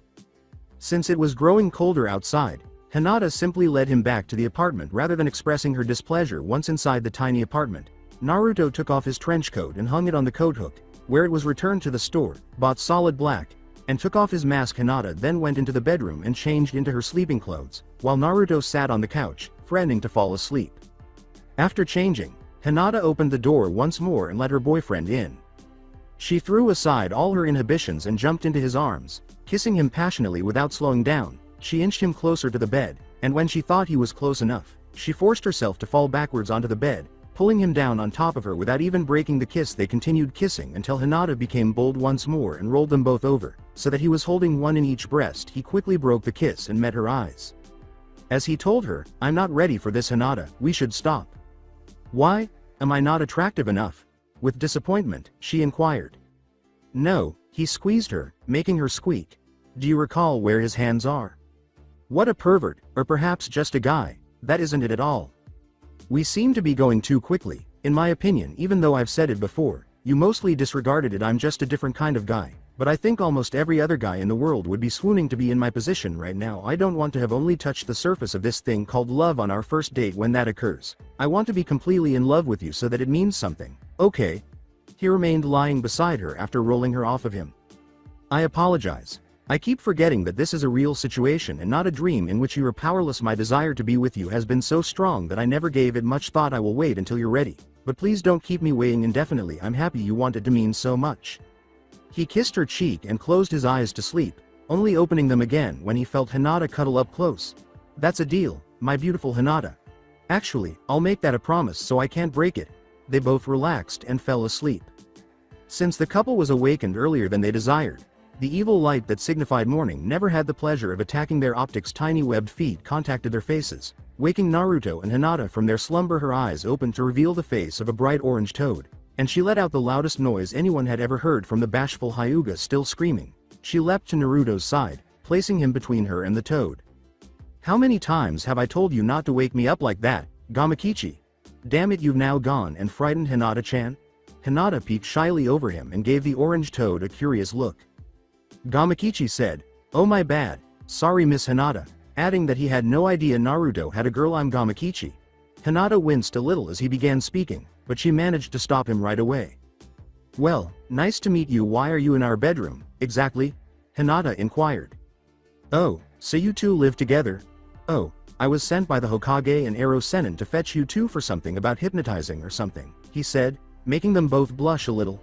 "Boy, you sure can pick them, Naruto. I'm curious as to how they discovered that we must arrive so early." "Thank you, Gamakichi, I suppose. Oh, and let your dad know that I'll make good on our agreement later this year." "Hey, no issue." Pops, who has been anticipating it for some time, will also be happy to hear that the little toad then disappeared in a puff of smoke. Naruto complained, "And I was sleeping so well." He rolled over to say, "I could really get used to waking up and seeing your face." Hinata grinned at his remark and was taken aback by a brief kiss. "Come on Hinata-chan, let's get going. I doubt I want to piss of Tsunade after that last time." Tiredly, the two of them dragged themselves down the deserted streets until they arrived at the Hokage's office and entered the space.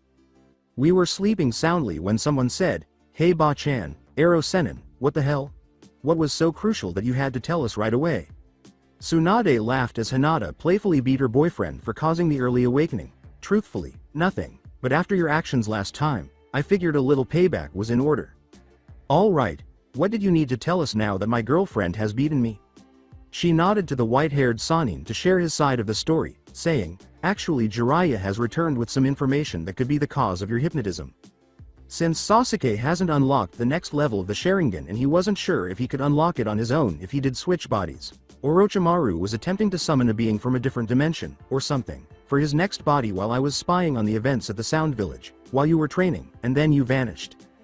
Regardless, the creature he summoned was too strong for him to defeat alone, so with Kabuto's assistance, they managed to subdue it sufficiently to try the jutsu, but it was far more powerful than he had anticipated and took in some of the snake bastard's thoughts. Doesn't remove the thoughts or memories. It seems that when it takes thoughts, it leaves behind a kind of hypnosis that blocks some memories and leaves the impression of your greatest fear. Although we don't know what this creature is pursuing, it may be carrying out some of Orochimaru's schemes. Alright, so since Sasuke squandered his attempt on the creature, I should at least have another 3 years to acquire him. While Tsunade chose to answer this question, Naruto asked. That should be right, Naruto. But we should all be vigilant because even the Akatsuki have fled. While this is still going on, we don't know what this thing wants or how strong it is, but it must be something to frighten Akatsuki since we think it got in touch with you during your training and may have inherited some of your memories. We must also assume that it is aware of our village and many of its ninja. Just keep an eye out. Once missions are over, you two can enjoy yourselves. As the couple made their way to the door, Jiraiya laughed and said, "And don't do anything I wouldn't do." With his arm around Hinata, Naruto said, "There's nothing you wouldn't do, Ero Sennin.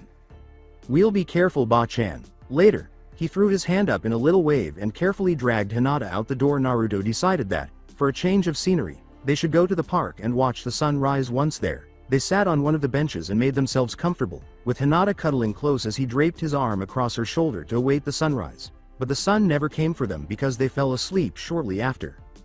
They were still sitting on the bench 3 hours later, but they were finally waking up. They were still not quite awake, but they wiggled closer to one another, and Naruto kissed the top of her head. Kawaii. The sleeping couple snapped their eyes open to see what had disturbed them when they heard some female voices squealing. Ino, Sakura, and Tenten were sitting directly in front of the two, observing them intently. "You guys are so cute together," shouted Ino. "Yeah, idiot, why couldn't you have figured that out sooner?" Sakura yelled, but Tenten merely grinned politely. "How long have you all been sitting there, huh?" asked the red-faced Hyuga. "Well, an hour or so has passed. While you sleep, you guys mumble some of the cutest things," Ino told them. After closing in on Naruto, Tenten said, "But now it is time for what we came looking for," pausing 3 inches from his face. "We need to borrow Hinata for about half of the day," she said. "Until then, do you think you can manage without her?" Feeling that he was too close to this kunoichi, Naruto ducked away from her and nervously scratched the back of his head. "I guess I'll survive," he said, kissing Hinata briefly before embracing her.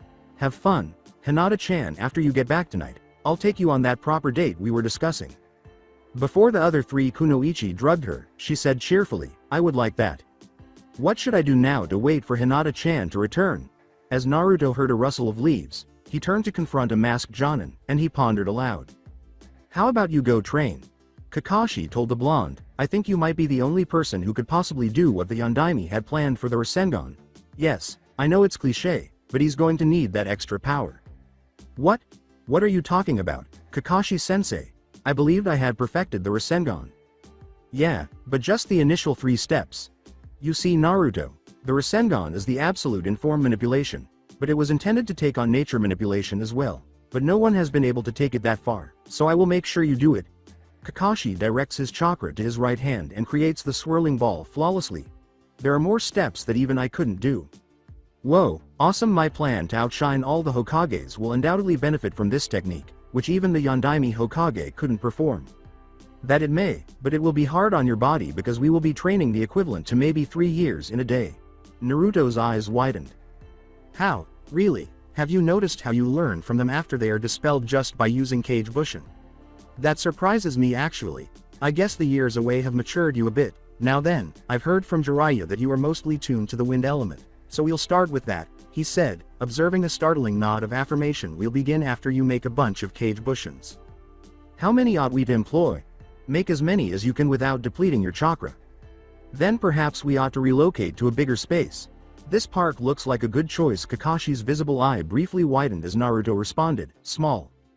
Before setting out, Kakashi wondered, how many can he make if this area is too small? He was a little amused to see that no one was following him, but he almost fell when he realized that he was running alongside him without even using much chakra, so he couldn't sense him.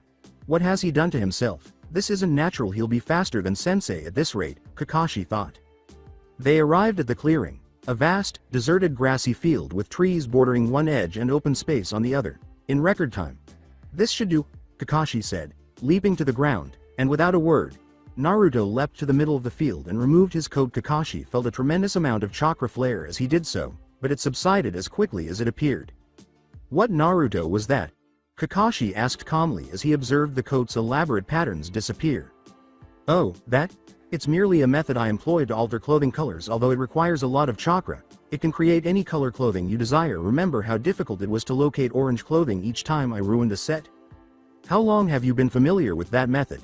After drawing a wave of Kyuubi's chakra, I suddenly realized that I believe I learn something new from him each time I use a part of his chakra. I feel as though I'm taking in all of his knowledge bit by bit. Another cool feature is that I can use the same amount the next time I try, and I'll have complete control. Even if I pull too much and nearly lose control, it speeds up his chakra's assimilation, in my opinion. Well then, that isn't what I thought should happen with the seal. Anyways, how about you make those bushins then? Right, Naruto said, turning his pupils to slits as he channeled chakra for the technique, tearing up the grass around him as the enormous amounts of chakra were drawn. Taju Kage Bushin no Jutsu. As the field was crowded with Narutos, he yelled. Kakashi gazed at the crowd of Narutos while revealing his Sharingan 10,000 was simply incredible. That would be equivalent to 27 years of training in a single day. As the training began, Kakashi was continuously astounded by his student's aptitude, which he had initially disregarded. He refused to tell him that he was going to be Hokage at this rate, even though he had to reluctantly agree with him. Kakashi was once again taken aback when he noticed the real Naruto meditating in the middle, mentally expelling a few clones and creating new ones so that he wouldn't be overloaded with information. Naruto was attempting to incorporate the manipulation into the Rasengan. Within an hour, 5 more hours passed before Naruto passed out in a huge crater he had made with his newly acquired, largely perfected jutsu. Very brief training, but since everything has already been done and the details are nearly identical, why change it? Kakashi said, I think you may have overdone it, Naruto, with a small smile on her face. Just then, Tenten and Sakura appeared, leaning on one another, both covered in blood from a fight. Nah, I just need a little rest, I'll be fine. Kakashi inquired worriedly, Sakura, Tenten, what happened? Sakura's response, we were attacked by this thing, was obviously painful. An irate and anxious blonde asked, what thing? Where is Hinata? Why isn't she with you? It was ugly and black. We barely got away alive. Ino went to report to the Hokage and we came here to find you too. That thing told us that you were to meet him 10 miles outside the village if you wanted to see her alive. Naruto stood up shakily from the ground and said, Kakashi-sensei, tell Tsunade that I'm going to make sure those two get to the hospital. No, Naruto, you are too weak to fight. You will not go, and that is an order. Naruto puts his coat back on and turns away from the small group before turning back to face Kakashi. Too bad. Kakashi-sensei, as you previously stated, people who break the rules are trash, but those who abandon their friends are less than that. Besides, she means much more to me than just a friend. I love her, and I'll gladly die if she could live. A cloud of dust gathered, and he disappeared, leaving everyone in the vicinity in awe. Oh, and Kakashi-sensei, I have more energy left than you think. Sakura asked, Kakashi-sensei, when did you teach him Shushin? Tenten nodded in agreement. He looked where his student had been and replied, he didn't, that was pure speed. I don't know how he did it, but he's probably much faster than Lee. Please be okay, Hinata. I never realized how much I could love you in this short amount of time, but the thought of losing you has revealed it to me. He pushed more chakra to his legs and ripped through the forest, destroying branches on contact. In just a few minutes, he arrived at the general area he had been told about, and he focused on his senses to find the creature's location. Sensing a familiar presence, he rushed deeper into the forest to find the source. His girlfriend, tied to a tree, looking a little worse for wear. Her eyes snapped open when she felt a powerful presence, and she was relieved to see a blonde man staring at her. Naruto-kun. She screamed until she realized what was happening. Please, you have to run, she said. She yelled, leave me here. He is far too powerful, in an attempt to persuade him to leave. I apologize, but I am unable to run. This creature could wipe out the village if I flee, he yelled, drawing the creature's attention from a distance. As the creature got closer, Naruto threw a shuriken, severing the ropes that were tying Hinata to the tree. I will protect everyone, especially you, he said. Ah, my opponent is here. I've been trying to find you, but the last time I did, you were too frail, and I wasn't sure if you were the person I wanted. Now I see I must have missed something in your mind stopping me from sensing the fox. The creature said in a voice that was almost demonic. Naruto examined his opponent, who was an odd one at that. Nearly 8 feet tall, with a bull-like head, minotaur, covered in dark skin and wearing only dark cut-off shorts. "Hey there, ugly, who are you?" a disgruntled blonde shinobi asked, gesturing for Hinata to flee, but she refused. Naruto shivered unconsciously at the name. "You can call me Entai, or if you prefer, your executioner," until a second voice entered his mind. "Go, kid, I came to this dimension 3,000 years ago because of him. He hunted foxes long ago," the Kyuubi said. "Now run. Keep in mind that kitsunes are supposed to grow a tail for every 1,000 years they live, so he wasn't yet ultimate, he was more like a 6-tailed fox." In his mind, he said, "Bite me, fox, I won't run," but the demon responded with tirades and profanities. "I understand that you chase foxes, Entai-chan, which explains why you're after me, but why her? Don't you think you're stupid? Don't try to mislead me. I saw that you had wanted to pursue her for a long time when I read your memories a year ago," as he pulled a double-edged battle axe from somewhere. The beast told him, "No more talking now, your life ends today. I used her to get you out in the open." The blonde countered with a chakra-powered kick to the minotaur, but it was easily blocked by turning his head to block the kick with his horn. Naruto barely managed to sidestep the large blade to save his arm, so he threw off his coat and prepared to fight the beast. After his kick, he limped away, feeling as though he had just kicked a pillar of steel and almost broke his foot. Entai simply laughed and threw a flurry of swipes with his axe towards his opponent as if he were playing with him.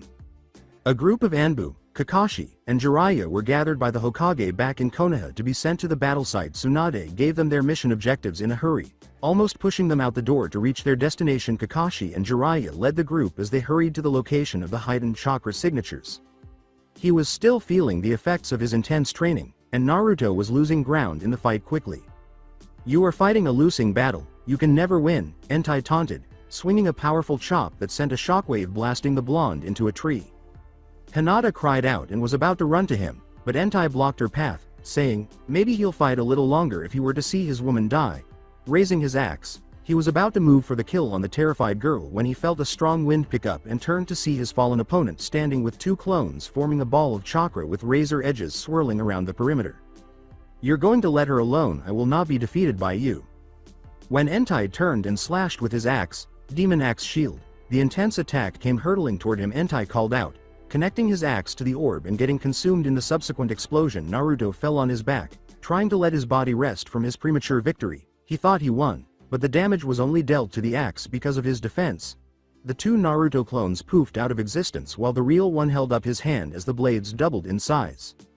When the smoke cleared, a furious beast brandishing a single-edged axe was seen. "You little shit, you almost ruined my weapon, and I have never scratched my axe while battling demons. I was being gentle with you, but now you will feel my anger." Entai tried to cut the blonde in 2 with his axe, but the tiny Hyuga, who was now positioned between the 2 opponents, repelled the strong blow with a technique she had developed herself. "I won't allow you to hurt my Naruto-kun. I will die before that happens." Entai smiled malevolently and said, "That was exactly what I was thinking." Demon Axe Slash.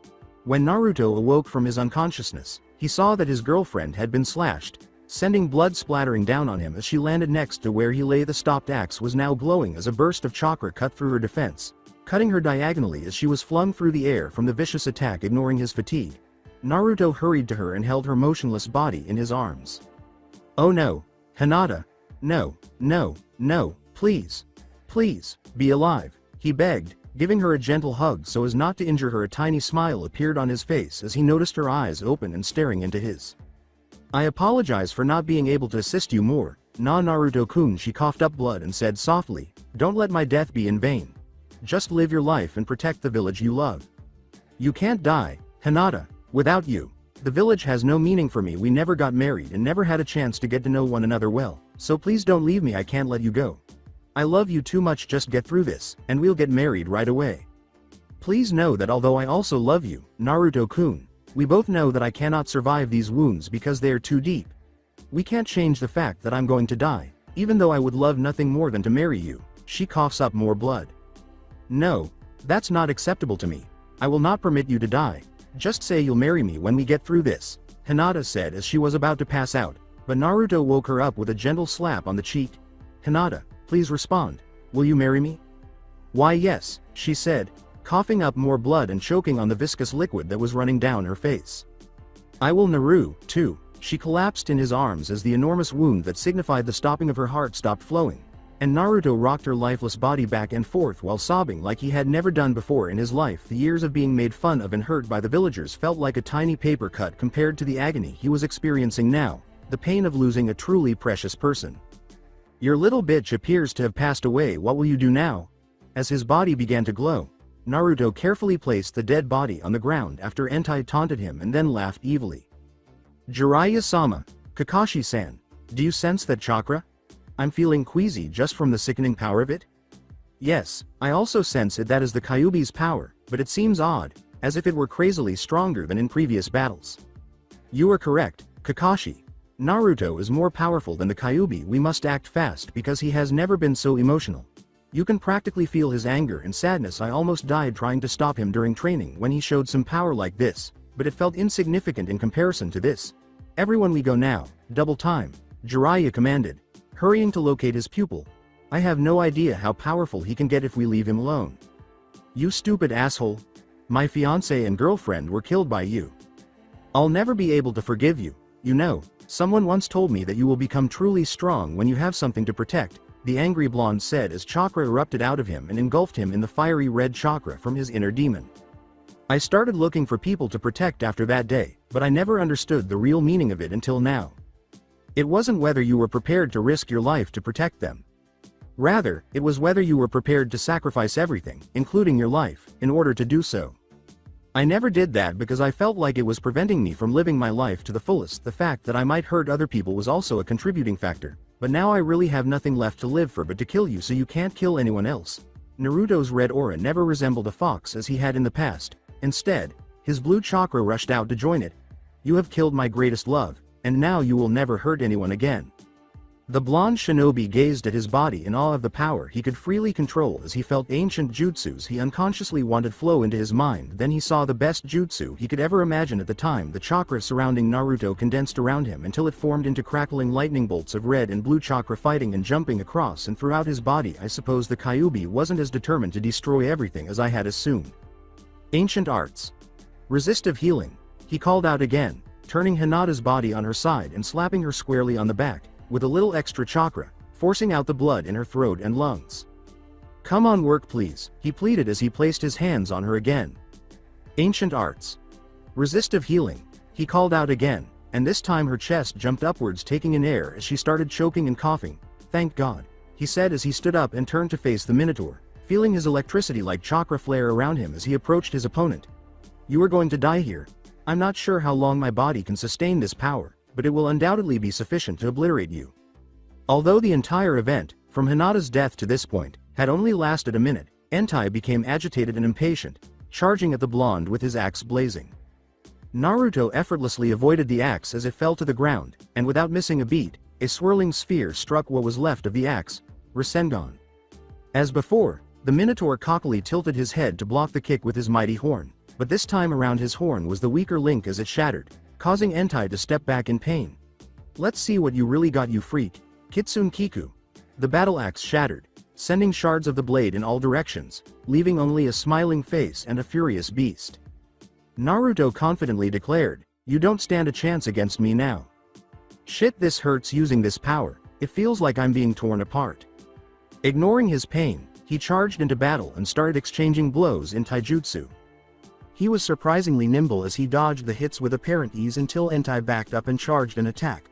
Dark matter blast, he called out, and Entai opened his mouth wide and threw the dark evil ball towards his adversary.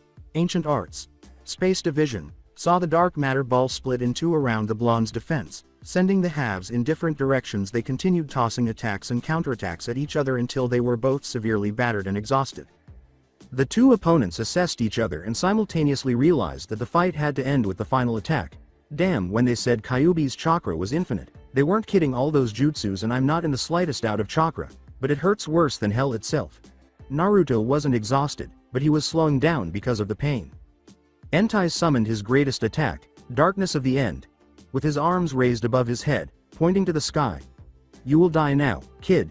It has been a real interesting fight. In his outstretched arms, a massive ball of pure darkness began to form, absorbing even the light. "Oh hell," was Naruto's voiced response as he ran in front of Hinata's unconscious form to make sure his attack wouldn't hurt her. Holding his hand outwards, a swirling ball formed as his face contorted in concentration. "I can't use Bushins, they'll get torn apart trying to hold this chakra, so I must do this myself." Sweat poured off his brow as he focused on his attack. "You're finished," Naruto announced, barely finishing his attack just as Entei's was thrown. Strength of all the elements. Rasengan. Naruto pushed the ball of chakra through the darkness attack, shredding it with little effort without slowing down. He thrust the ball directly into Entei's chest cavity, keeping the Rasengan in place as he let go and moved away from his adversary. "Endai Teme. Enjoy hell. This is your end." Boom. As he covered Hinata with his body, the Rasengan lost stability and exploded, tearing apart the Dark Minotaur's entrails. Naruto lifted himself off of Hinata and checked her for injuries and heart rate. After confirming that she was as healthy as he could tell, he held her hand and molded chakra into a crystallized ring around her finger. Admiring his work of the blue and red ring intermixing and shimmering into a light purple and back again, he gave her a quick kiss on the lips and got to his feet beside her while suppressing screams of pain from the transformation. He attempted to stop the flow of chakra, but was unable to do so. The chakra kept coming and regenerating itself without end. When Anbu, Kakashi, and Jiraiya landed in the clearing, they discovered a mangled Minotaur's body next to a dark-hired girl who was unconscious and a blonde ninja who was radiating an insane amount of chakra. "Naruto? Are you okay?" asked Jiraiya, fishing to check if the demon had escaped or if he was still in control. "Explain what okay means," the white-haired Sannin sighed in relief as Naruto answered. "If that's what you mean, I'm still in control." "That is good to hear. You can stand down now." "I can't," was the painful response that only made Kakashi more agitated. "Naruto, you have already disobeyed my order earlier. You will comply with this one or we are required to attack." "Damn it, Jiraiya and Kakashi. I can't, not that I won't." The use of his real name surprised Jiraiya, who looked at his pupil and realized this was serious. "What are you saying?"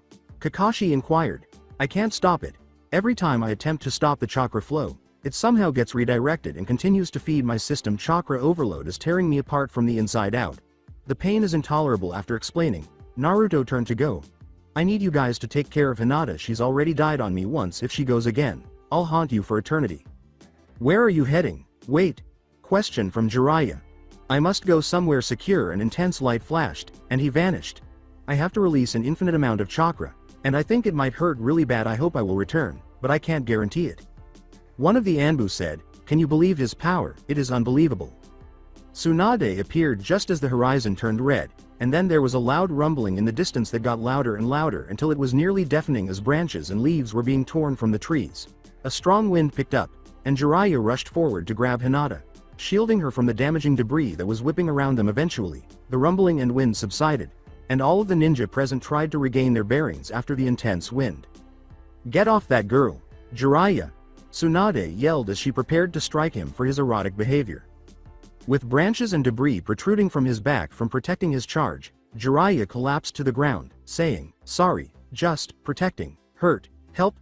Tsunade hurried to him, removed the obtrusive objects, and treated his wounds. Once he was largely recovered, she moved on to Hinata and treated her own injuries. "All right, let someone speak. What's happening?" The blonde Hokage, who was observing each ninja for a response, gave the order.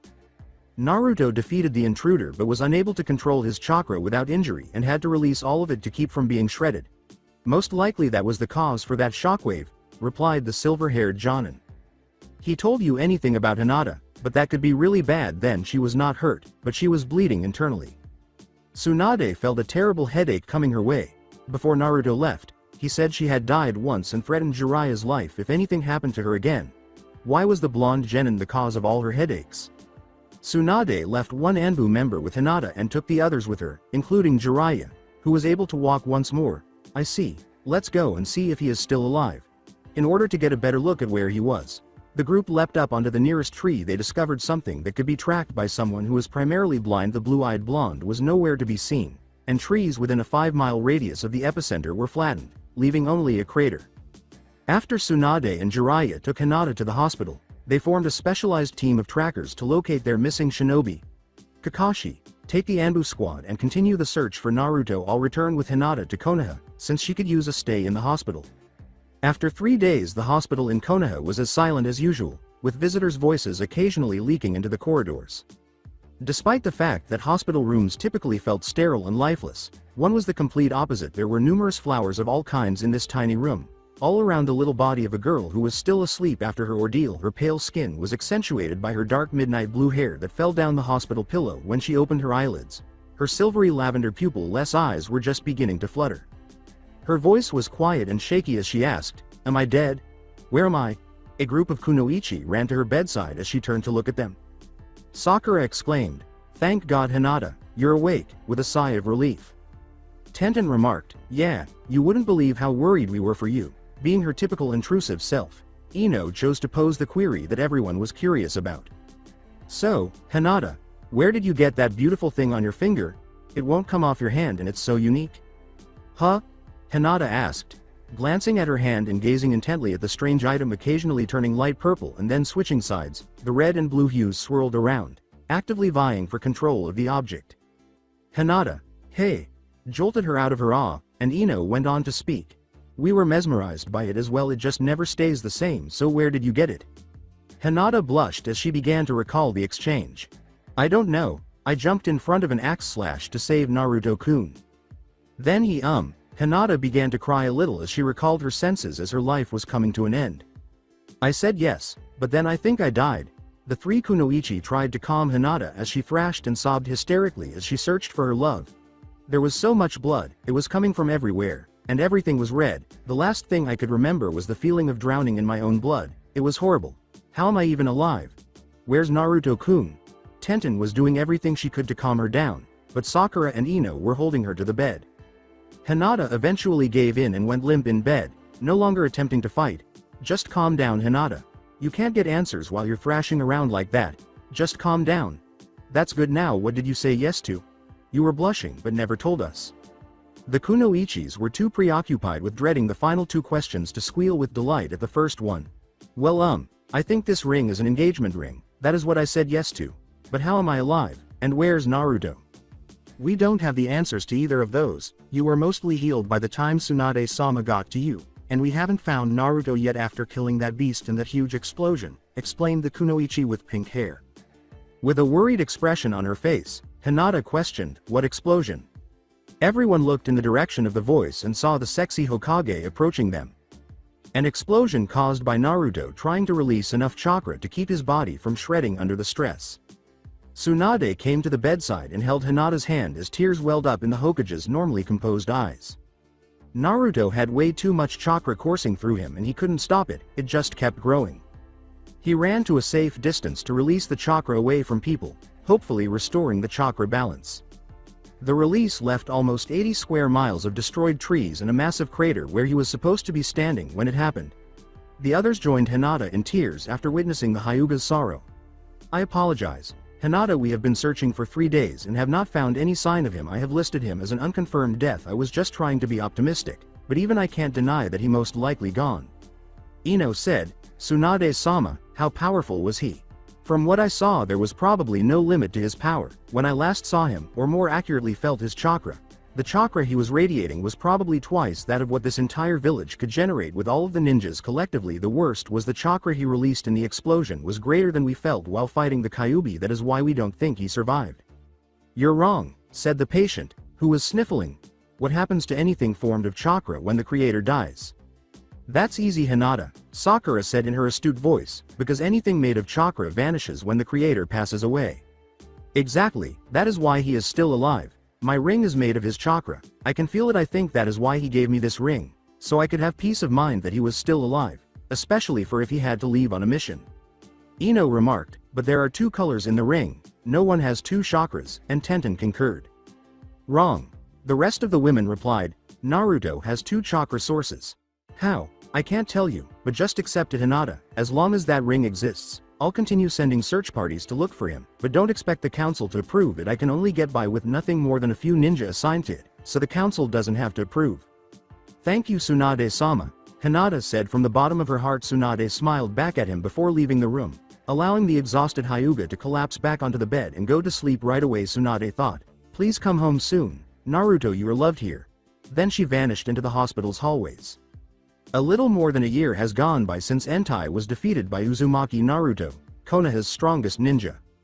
Their hero, as the majority of ninjas now consider him, has not returned since that day, and no evidence of his existence has been discovered. The blonde had certainly managed to liven things up for her brief return. He developed a jutsu that was more powerful than any other that had ever been made, defeated an opponent with more skill than a Kage, and won the affection of the coveted Hyuga. Where others had tried for years, the blonde shinobi never left the mind or the heart of a certain dark-haired 19-year-old, even though it seemed to the majority of the village that he never came back because they hadn't seen him in the entire 5 years that he was gone. Because of the eerie glow her enemies saw coming from a single finger prior to their deaths, Hyuga Hinata, a feared ninja, was known as the Light of Death. Despite doing many risky missions, she never felt particularly satisfied with them. As a result, she has made the decision to leave her active ninja duty in order to focus on teaching the next generation. In addition to having a steady salary, she believed that being at home and showcasing the more elegant aspects of ninja life to the students would be far more fulfilling than being a regular ninja. The Hokage was using all of his influence to convince Hinata, a very talented kunoichi who had been promoted to Jonin with ease just 6 months earlier, to take a genin team this year rather than assist at the academy. Hinata, we need you to lead a group of genin this year due to the weird loadout of this year's potentials, explained Tsunade. I don't really want to, but why are my services needed anyways? What is different about the current year's genin? We need your expertise since there are very few jonin women, let alone ones of your abilities. The reason we need kunoichi instructors is that there are a few teams that will be mostly female-oriented. Usually we have 2 males and 1 female for each team, but this year things are changing. We will have 1 team of 2 female and 1 male as well as a single all-female team. Since the only jonin kunoichis we have to choose from right now are Kurenai and Anko, we need you since I don't want little Ankos running around Konoha. Will you teach a genin team, Hinata? Hinata was about to refuse when Tsunade upped the ante. Looked worried. Hinata shook her head and grinned, asking, do you really want to see your Hokage beg? Fine Tsunade-sama, I'll teach a group. What group will I be teaching? You will be teaching the new Team 8, which will be the one with the single male since Kurenai has proven herself with dealing with females and will be taking on the all-girl team. The Chunin exams have changed as well. They are now allowing teams of 3 to add another providing they have medical background. Keep that in mind since we have many genin that have no teams and refuse to form a team with other single ninja, so assimilating one in a formed group should be easy. Tsunade dismissed Hinata and went back to her job. Even after Hinata made the decision to spend the day at home, nothing changed. Young men would practically swarm her with requests to go out or make strange proposals. She wanted a husband soon, but there was only one person who could or would make her fully happy, so the depression that followed getting rid of them all was worse for her than the unwanted attention. She walked up the stairs to her apartment, sat down on the couch, and sighed dejectedly as she looked at the pictures of the blonde on her bookcase. Tears welled up again as she said, pardon me for my weakness, I just don't know why. It's hard to survive without you. Please, Naruto-kun. I need you here by my side. Wearing the old trench coat he left behind, Hinata dozed off on the couch, her face marred by tears. It hurts to be without you. Hinata's dreams were both a strength and a weakness. They brought her joy, but it would be short-lived as her dreams would be dashed in the morning. She was unhappy that daylight interrupted her wonderful dream, and last night was no different from the others. Because she needed to make a good impression on her students today, she cursed the sun and got up from the couch to clean up in the bathroom following her daily morning rituals. She left the house wearing her go-to light-colored sleeveless shirt and tight dark capri pants. She was wearing a light-colored kitsune with the emblem she had designed nestled in the fur on the back. She hurried to the academy to get her genin because she didn't want to face the male population as she usually does. Before he started to run and fell flat on his face, he exclaimed, "Son of a bitch, that hurt like hell." In a voice full of relief, "Now that I've completed that, I've got to get back to Konoha." He performed, or attempted to perform, his favorite jutsus, only to discover that they all almost failed or performed insufficiently. Ouch, that takes smarts, less chakra, less ability. I guess I just need to walk. I guess I should see what else I can do now.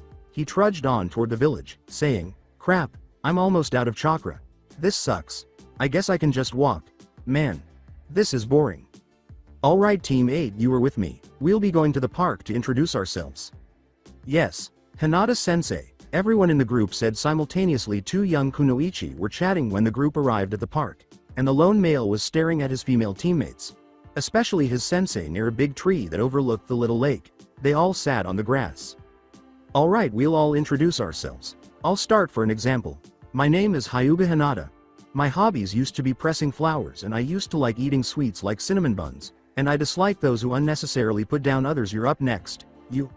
Hinata directed her gaze toward the thin, blonde-haired. Her dark brown eyes stood out sharply against her straight hair, which was cropped to about the shoulder. She was dressed in black shorts and a basic blue sleeveless shirt.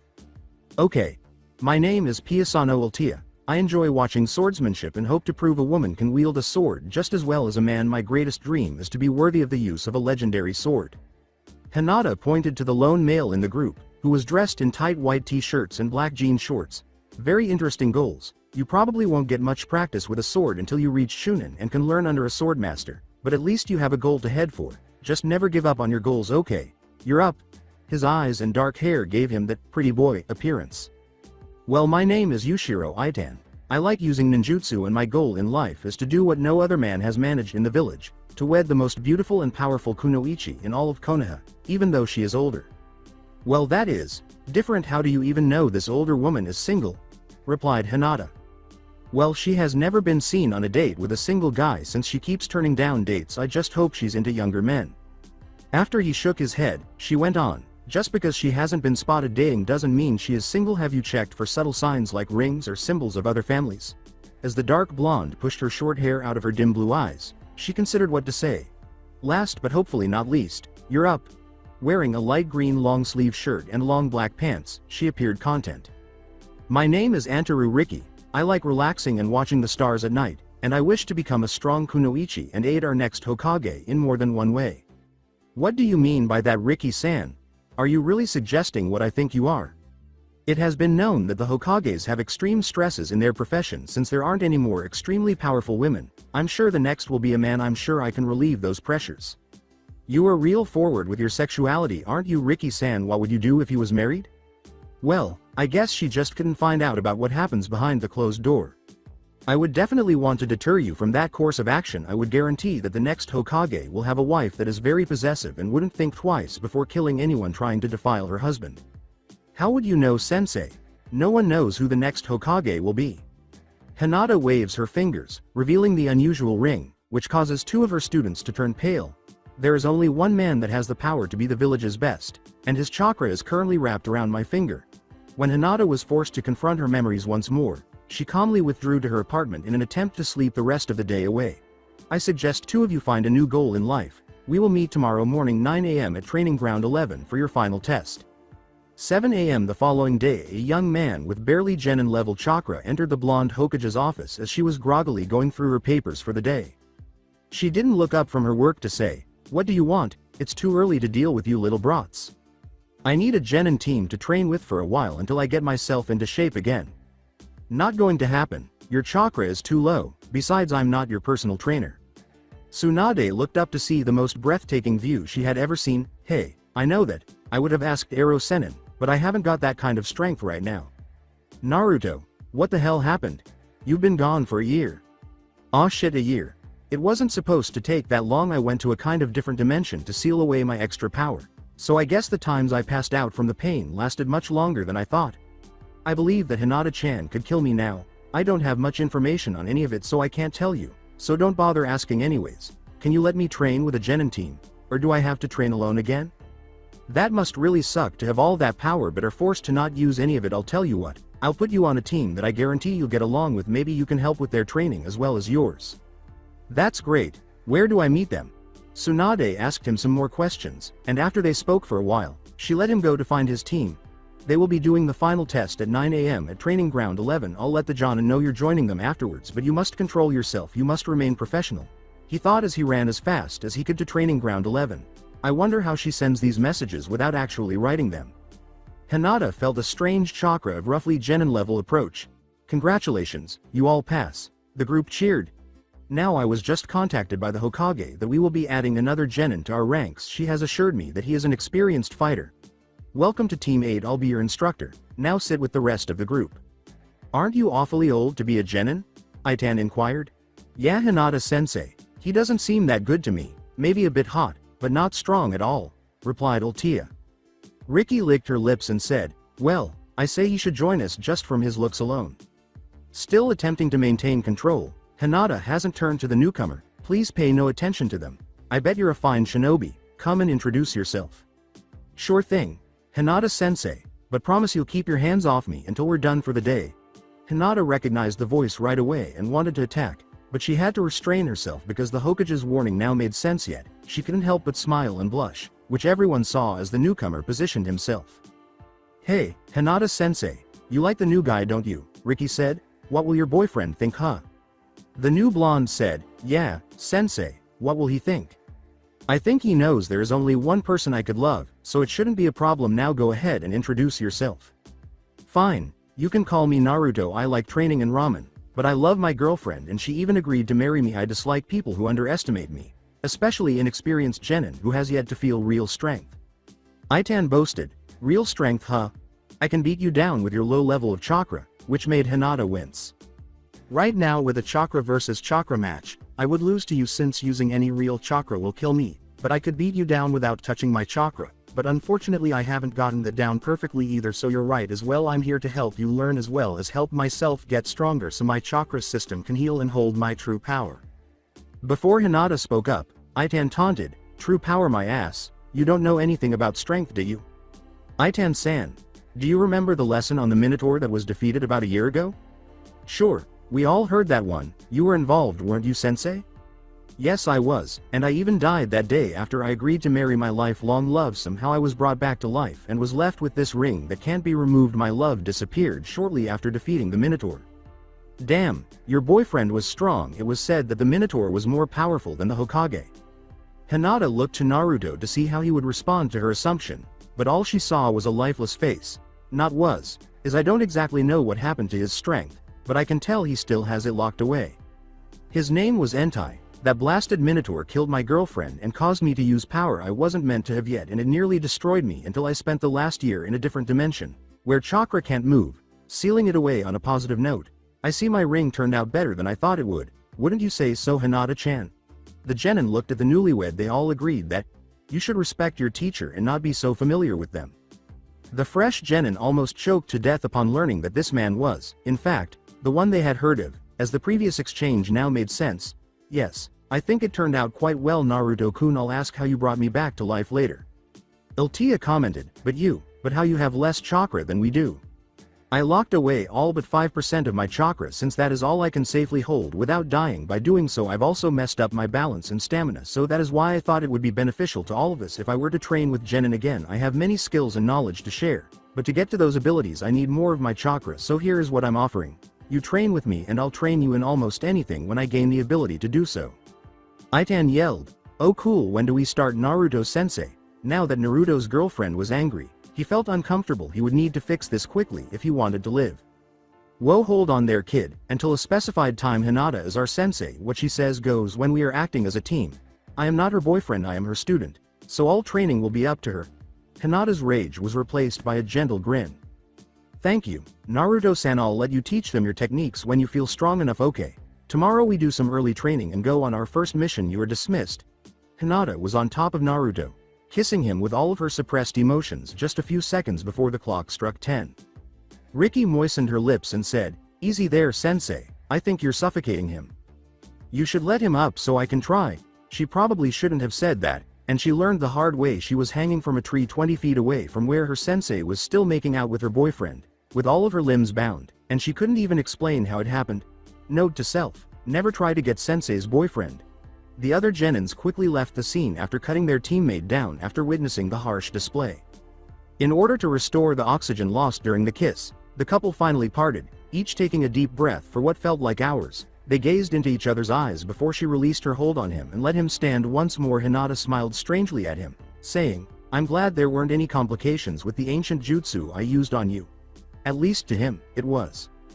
Her words, there was one complication with it though, caused his smile to turn into a dejected frown. Hinata's predatory grin made Naruto look scared, but he was secretly ecstatic. The problem is that now I want you. Bad, I won't stop until I have all of you.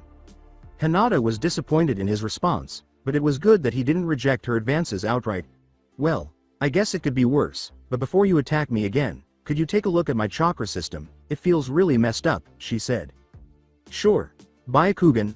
Veins poked out of her immaculate skin, and her eyes went glassy white. She giggled once more as Naruto gave her face a gentle pat on the veins. He simply laughed and removed his hand from her face, saying, "Stop, you know that tickles." She focused on observing his chakra system and was instantly astounded by what she saw. As she gazed at the twisted mess of his chakra system, tears began to fall down her cheeks. It was evident that some of the chakra arteries were running in the wrong direction and that many of them were torn. To ensure she wasn't seeing anything, Hinata blinked and refocused, and to her surprise, she found it pretty amazing that each chakra gate had two doors, one of which was real and the other of which was obviously artificial because it had a glowing kanji on it. Naruto saw Hinata-chan's terrified and dejected expression and inquired, "How bad is it, Hinata-chan?" "It's bad, Naruto-kun. Real bad. You shouldn't be alive with this damage. And why do you have more chakra gates?" More gates. I guess that explain what that jutsu did. After Entai killed you, I forcefully pulled all the chakra from Kyuubi, effectively destroying him in the process, just like the 8 gates. This increased my power exponentially. I knew that by absorbing his chakra that I was sure to die, but it didn't matter as long as I killed him. That and the fact that I was feeling slightly suicidal after losing someone I knew I wanted to marry. Hinata, who was still weeping, cracked to the final sentence. "Once I absorbed the chakra, I found memories of jutsus so old that they have either been lost, or never seen outside of demonic presence. One of those techniques is what brought you back after defeating Entai. I couldn't stop the massive amounts of chakra that was tearing me apart, so I ran off to try and release enough chakra to stop it. Unfortunately, it didn't work and I had to try another ancient jutsu which apparently created secondary doors on the chakra gates to hold back the extra power, which apparently took me a year or so to complete in a different dimension."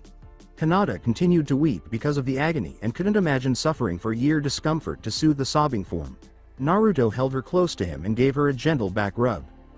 Naruto was obviously at a loss. He could never be Hokage and would have to give up being a shinobi. "Naruto-kun," she sniffled, "you can't repair the damage done to your chakra system by yourself. Even with your healing abilities, it won't be enough. You will be stuck with your current chakra level and abilities, making it impossible for you to continue as a ninja. It was simply too much to process. You could always take up teaching at the academy since you really don't need chakra for that, but knowing you would rather kill yourself trying to train beyond your limit to triumph over the problem." Hinata was right about that one in particular. That was exactly what was going through his mind right now. "I think I know a way to help align your chakra system so they can heal themselves." Naruto's dejected demeanor slightly improved but didn't rise above her gloomy demeanor. "I know if I told you to give up being a ninja and live out your life with me, you would consider it, but I can't ask you to give up so easily." Knowing that only one subject could elevate her attitude to that degree, he asked, "Hinata-chan, what will you have to do?" "I would have to face my family again and most likely fight to grant you access to the specialized Hyuga medics. Since we fight with Jayuken, we can seriously mess up the chakra system, and they are the only ones skilled enough to do it. The worst case scenario is I would be branded with the seal and most likely die.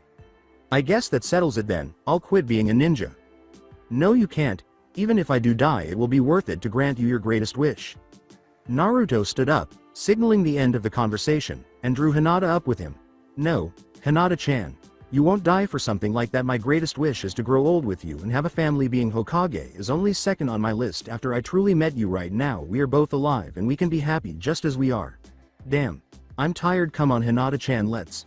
Naruto dropped to the ground, face down, before he could finish his sentence. She screamed, "Naruto-kun," and rushed to join him. He was drenching his clothes with sweat. Hinata attempted to carry him but was unable to do so because he was oddly much heavier than he should have been, while her boyfriend shivered on the ground. Hinata was in a panic, but she had to take action. Hinata swiftly returned to civilization in search of assistance, using Shushin. She is a Jonin, and they all appeared to know that technique. At the Konoha hospital, Naruto found himself inhaling the sterile air of his most despised room. He tried to open his eyes, but the bright lights attacked them. He tried using his hand to shield his eyes, but it prevented him from moving. A tiny body joined him in his hospital bed. As he looked around to see what was causing his obstacle, she slept soundly on his shoulder, and he could feel her breath on his neck. The blonde awkwardly woke his bed partner from her sleep by kissing her. When she saw his blue eyes staring at her, she took his head in her hands and pressed her lips to his. Enjoying the sensation of the kiss, Naruto felt something warm drip onto his face as the tender kiss went on. In order to gaze into the girl's tearful eyes, he pushed her away from his lips. "I don't want this, Naruto-kun. I've gotten too close to you to be able to live without you." When she attempted to explain his predicament, her tears were obstructing her speech. "What are you talking about, Hinata-chan?" she asked. Hinata sobbed as Naruto tried to console her while tears streamed down his face and soaked her shoulder. "Your chakra system is too messed up. You're dying, Naruto-kun." Naruto sobbed silently for a few minutes before gathering the courage to speak. With a slight nod of agreement, Hinata asks, if passing out on you is any indication that I don't have that long to live then do you still want to get married? Even if it was for a day, I'd want to be married to you. Unfortunately, though, you won't even be able to leave behind a child to be with me since your injuries have made you sterile as well, she said in between tears. As he nodded in agreement, Naruto felt a little happier. I'm sorry, we both wanted a family, but we can't change that now, can we? He said. Hinata foolishly scans his face for any indication of a joke, but when she sees none, everything he said sinks in. Good, it's only 6 p.m. right now. Get Ba-chan and our friends here. I feel fine right now. So why waste time? We get married tonight. At the same moment, she tried to bolt out the door after giving him a passionate, deep kiss. She broke the kiss and rushed out the door, only to stumble backwards after running into someone. Eventually, running out the door took precedence. Without noticing who it was, she blurted out, "Sorry, I'm in a hurry," and attempted to move again only to find her path blocked once more. The Hokage was the only one standing in front of her when she turned to look at him this time. Sorry Tsunade-sama, I was just going to find you. Hinata, go back and keep Naruto company, you know how he hates hospitals. Yeah, but I've got to. Tsunade interrupted her. Hinata hung her head in defeat, saying, no, your only job is to make sure the idiot doesn't do anything stupid. Now go. Yes, Tsunade-sama. Tsunade smiled brightly and said, oh, and Hinata, make sure you and the brat get to the hospital's conference room in an hour. I hear there's a wedding there tonight. But how did? I'm the Hokage. It's my job to know. Tsunade disappeared, leaving the girl in the hallway in a state of shock and a smile. When Hinata eventually recovered, she hurried back to inform Naruto of the situation. An hour later, a sizable contingent of ninja were assembled in the hospital's conference room, all of them mumbling to one another about the purpose of the meeting and the necessity of the large space. Iruka, Kurenai, Asuma, I believe he kicks ass to avoid dying in my stories. Kakashi, Guy, Jiraiya, and all of their teams, including Neji, were all intentional, as you might expect. When Tsunade walked in, all of their conversation and speculation about their purpose for being here came to a halt. Hey Tsunade-sama, where is Hinata-chan? Asked the untamed-looking man beside his enormous dog. After hearing the statement, she is part of the reason why we are here, some people became afraid of the news and Hinata's involvement. The group was greatly perplexed at this point, as evidenced by their faces. I have some good news, and some bad news, but then I have some even better news. She went on, the good news is we managed to find Naruto, or more accurately he found me, once the joyful chit-chat subsided. Everyone was in a state of silent depression as they faced losing a great ninja and one of their friends for the third time. But the bad news is that since he used too much chakra at one time, his chakra system is destroyed and he is dying. We don't know how much longer he will live. It could be a few days or a few years. It just depends on how well his body holds out. Because of that chance, there has been a decision. Naruto and Hinata will be getting married tonight. What? The ninja chorus exclaimed. It was their decision, and if you ask me, it's about time Hinata got what she wanted. Although it wasn't exactly a fairy tale wedding, the couple found it to be ideal. What really mattered to them was that all of their friends were present and they were happy. The bad thing about having all of their friends there was that eventually her family would learn about it. Although she had been expelled from the Hyuga household, she was still Hyuga, and as such, the clan might not think it was appropriate for her to marry an orphan like Naruto. As a result, they might try to kill the couple and probably their kids before long. Hinata drugged her husband out of the quasi-reception and returned to their apartment. Hinata took complete control of the situation because she didn't want Naruto to exert himself and die sooner because he still lacked energy. Naruto allowed his new wife to do as she pleased because he was no longer hesitant about what they were going to do. She wanted to do a lot, which was fortunate for him. She got her way with him at least 4 times before the night was over, but after the first one she couldn't remember how many. Now that they were asleep, he began to dream about his year in the other dimension. Chakra didn't exactly exist in this dimension the way it does in the normal dimension, which made it odd. Although it wasn't necessary for survival, it could still be used and manipulated as usual. Naruto jolted out of his dream and sat up quickly, waking his lovely bride who was sleeping beside him. Still half asleep, she said, Naruto-kun, what's wrong? I just got a brilliant idea. Hinata-chan, in the morning I want you to go and collect as much information as you can about healing the chakra system. Get Neji's help if you need to smuggle something out of the Hyuga manor. I'll have to track down some things on my own. If my plan works, I can be healed and we can enjoy a long life together, but I'll still have to work out all the details before I can tell you and get your hopes up. Hinata was obviously not listening very carefully, but who could blame her? She had only been asleep for an hour or so after all of her demanding activities. That's great, Naruto-kun. Tell me again in the morning. Hinata tucked her smooth, nude body into Naruto's and allowed the pleasures of sleep to ensnare them once more as he lay down again. Hinata awoke with a start the following morning. Her night with her new husband was vivid in her memory, but it only made her smile broadly. A hazy discussion about chakra system healing that occurred in the middle of the night was what woke her up that morning. She began shaking her husband awake right away. She yelled, "Wake up, Naruto-kun," while he was still trembling. He pointed to his ears and said, "Yeah, I'm awake, Hinata-chan, don't yell so loud." "Sorry, but was what you said last night true?" "Oh yeah, now I remember. Yeah, I think it should work. Do you remember what I told you to get?" he said, scratching his head in an attempt to recall. "Yes, but why'd I need to get those things?" she replied. "That's easy, you're going to be the one to heal me, and we just need the stuff to teach you how." "What? But how?" They both got out of bed, looked at each other's nude bodies, and then went back to bed for another round of that I still have to work out completely, but you'll be the first to know when I do activities, I guess. Almost a week has passed since Naruto and Hinata's marriage. His condition has rapidly gotten worse. Since then he was in good physical health, but his chakra wasn't reaching the right parts of his body in the right amounts to sustain him because he has found it almost impossible to move. He has been bedridden for the last 2 days, knowing that he would be departing this world in a day.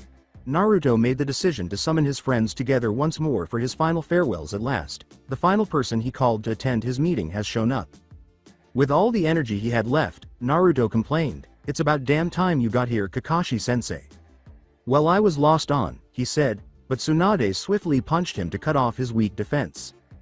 "Thanks, Ba-chan. Now, how has Hinata-chan been doing on her medical training?" Seeing that he desired a more thorough evaluation, she went on, "She has been doing exceptionally well. She has progressed nearly 5 times faster than Sakura did. But I guess she has a reason pushing her. I believe she would be good enough to do most healing procedures, maybe even more complex ones if she just had the time to study more scrolls. She has enough knowledge that she could teach herself anything if she was forced to." Dusting himself off, the silver-haired Jonin entered his line of sight and said, "Thank you, Ba-chan. That's what I needed to hear. Hey Kakashi, you awake yet?" "Kakashi-sensei, how many chakra gates can you open?" Naruto nods to indicate that he heard him say, "I don't see what that has to do about anything, but about 4 if I'm suicidal, 3 if I'm not." The pink-haired medic Nin approached Kakashi's bedside and said, "Now then, Sakura-chan." As she gazed at her exhausted teammate with tears in her eyes, Sakura was sobbing uncontrollably as she gave her blonde teammate a gentle embrace. "Sakura-chan, it will be up to you to get Sasuke back. I could have easily done it if I was well, but now it will have to fall to you. This will be my first broken promise. I'm sorry." Sakura remained sobbing in his arms for some time until he noticed how anxious Neji was becoming and persuaded her to let him go. "Don't think about it, Naruto. It was selfish of me to ask since I knew you would promise me. I know you once had the power to retrieve him, but by using it too soon you saved the lives of many villagers. To me that was greater than your promise. Consider it even." "Neji, did you get what I asked for?" "Yes, but I don't see what good it is going to do you. The scroll requires training for at least a year to do any techniques, and 5 to be a master at it like you would need. You clearly don't have that much time." Neji reluctantly gave the scroll to Hinata, saying, "You're right, I don't have that time, but it will be useful for Hinata to learn." He handed over the scroll and said, "You know, the elders will find it missing in about half a day and be out searching for it. They won't hesitate to kill anyone in possession of it." Naruto sat up weakly as everyone tried to stop him, but he gestured for them to stop. "I know that. When they ask, tell them I took it and hid it away from Hyuga eyes. For them being so arrogant they will believe that story since I did steal the forbidden scroll from a Hokage." "Hinata-chan, you have everything?" "Yes, I have everything we need." The group was now paying attention because nearly everyone's eyebrows were up in interest. Naruto was taken aback by the first person to come forward, saying, "Good, I want to go to the training ground where I became Genin, but I need someone to carry me. You can really surprise me sometimes, Ero Sennin." As Kakashi led the group out to the training area, Jiraiya took Naruto in his arms and said, "Quiet brat, for some reason I got attached to having you around." Naruto was positioned against the center post, leaning upright. "This is my favorite training area. This was where Kakashi-sensei graduated his first team of Genin, but it was also the first time I really got to talk to my new wife. I will miss all of this, including everyone that has acknowledged me as a person, and not for the demon I hold. Everyone heard about the demon after the battle with Entai. I want to thank all of you for that." Naruto washed his eyes and a few of the others. Every person in the crowd who displayed emotion was crying, while those who didn't only had tears in the corners of their eyes. "I suppose it is now time to leave you all. I've enjoyed every moment I had with you. I guess this is goodbye then. Sakura yelled, we don't want you to die yet, and the majority of the group nodded in agreement. Naruto was held upright by Hinata's arm around his waist as he stood with her assistance. He turned to the group and grinned slyly. Naruto gave them a truly enormous smile before pointing out Kakashi, saying, who said anything about dying? I still have to be alive to become Hokage. He obeyed without understanding, exposing the black and red eye. Hey Kakashi-sensei, reveal your Sharingan, I have something to show you. After making 30 distinct signs, Naruto finally stopped moving his hands at a rapid and steady pace. That is called ancient arts. Interdimensional travel. Safeguard, the seals change slightly every few minutes, so only a person with full knowledge of how time passes in this world can calculate when that particular set can be used. So, when can this one be used? How much chakra will it take? Kakashi inquired. You can use it in about 15 minutes, and it will need all your chakra, and I mean all you can give without dying, but you need to cut it as close as you can. It will also require using as many gates open as you can handle since you need to push it all out in one large surge. Baba-chan is here, so don't worry too much. Shikamaru was perplexed when he asked, Naruto, what are you planning? But could clearly see the wheels turning in the blonde's brain. The crowd appeared in awe as Naruto said, I suppose you could call it an extended honeymoon. We won't be able to return unless I am fully healed, since it will take twice as much chakra to get out when someone else opens the portal. They expected him to try and cheat inevitable death in such a crazy way, but it fits his personality in utter focus. Kakashi's eyes widened and then closed. Kakashi, you will need to start opening gates almost immediately. The time window will be here in 15 seconds. When Kakashi's face turned red and veins emerged from it, indicating that he was at 4 gates open, there was a tremendous surge of chakra. Start the jutsu in 3, 2, 1, now. With flawless accuracy, Kakashi flew through the hand signs before coming to a stop on the final one, ancient arts. Interdimensional travel. Safeguard. As everyone protected their eyes from the intense light, a bright light exploded into the room as Kakashi collapsed from exhaustion. The glare began to lessen and a doorway of pure light became visible to all. Naruto supported himself by clinging to the post beside him so his wife could bid him farewell while he did the same. There isn't much time. Hinata, start your final farewells. We have maybe a minute or two. After giving hugs to everyone, Hinata swiftly returned and assisted Naruto in walking to the doorway where Kakashi was now awake after Tsunade helped him recover some chakra. Iruka-sensei, of everyone here, you are the only person that I could consider a father. I want to thank you for being the father figure I needed. Jiraiya, the perverted uncle I never wanted, you have taught me more than I wanted, but thank you anyways. Naruto halted and turned to face his fellow friends and senseis. Kakashi-sensei, look after the village and the rest of the team. Make sure you free Sasuke from the snake bastard. The Hokage embraced Naruto tightly as he turned to face the dimensional doorway. I will miss you all, my friends. Take care of Konoha and help it flourish. She was successful in suppressing her tears for the time being in order to remain strong, as was required of the Hokage. Don't die, Naruto, and take good care of your wife. If you die in there, she will be completely alone and stuck there, so don't do anything too stupid. Tsunade could no longer contain her tears as she said, don't worry. I'll do everything to make her happy. Goodbye, Okasan, you are the closest thing I have to a mother. As it soaked the blonde's shirt, her tears streamed down her cheeks with a pained smile. The Hokage reluctantly released him, saying, I have to go. Tsunade, be careful and keep that pervert away from the ladies. Before the light vanished, leaving only air where the married couple had been, he waved his hand as he approached the gateway and turned to smile broadly to lift everyone's spirits. He heard something about youth triumphing or something like that. Neji was the first to respond to Kiba's general question, so do you think you'll be able to live? Kiba, you're an idiot. If anyone can come through this, it's him. He has already done the impossible. He defeated me, and it was because of him that Hinata has become the powerful woman she is. I believe she may be the strongest Hyuga the village has ever produced, all thanks to his strange behavior. I'm leaving. It's getting a little boring here and I think something is in my eye. Neji followed him out of the group, and leaving on their own. Tsunade said softly, I wish he would be alright, Jiraiya, but what he did is just so out there. I know what you mean, Tsunade-hime, but you know better than I not to bet against him. He tends to do the impossible. That he does, Jiraiya. Let's just hope he continues down that path. Konoha has had a fortunate decade. The last time Uchiha was freed from the Snake Sanin's clutches was more than 8 years ago. With the help of Kakashi, Jiraiya, and Sakura, they defeated Orochimaru, and when he died, the curse seal was lifted, taking all the evil it had been feeding on with it. The place where the evil had been was now a relatively normal person, after some counseling and a few punches to the head by Sakura. Once he was a normal person, he was very understanding of Sakura's feelings and even suppressed his desire for vengeance 2 years after getting married. They wasted no time in attempting to bring the Uchiha clan back to life on their own, as evidenced by the 4 boys and 1 girl they now had running around the house. The others in Konoha proceeded as most had anticipated. Neji finally acknowledged his teammates' feelings for him, demonstrating that he was unquestionably human. No, not Lee.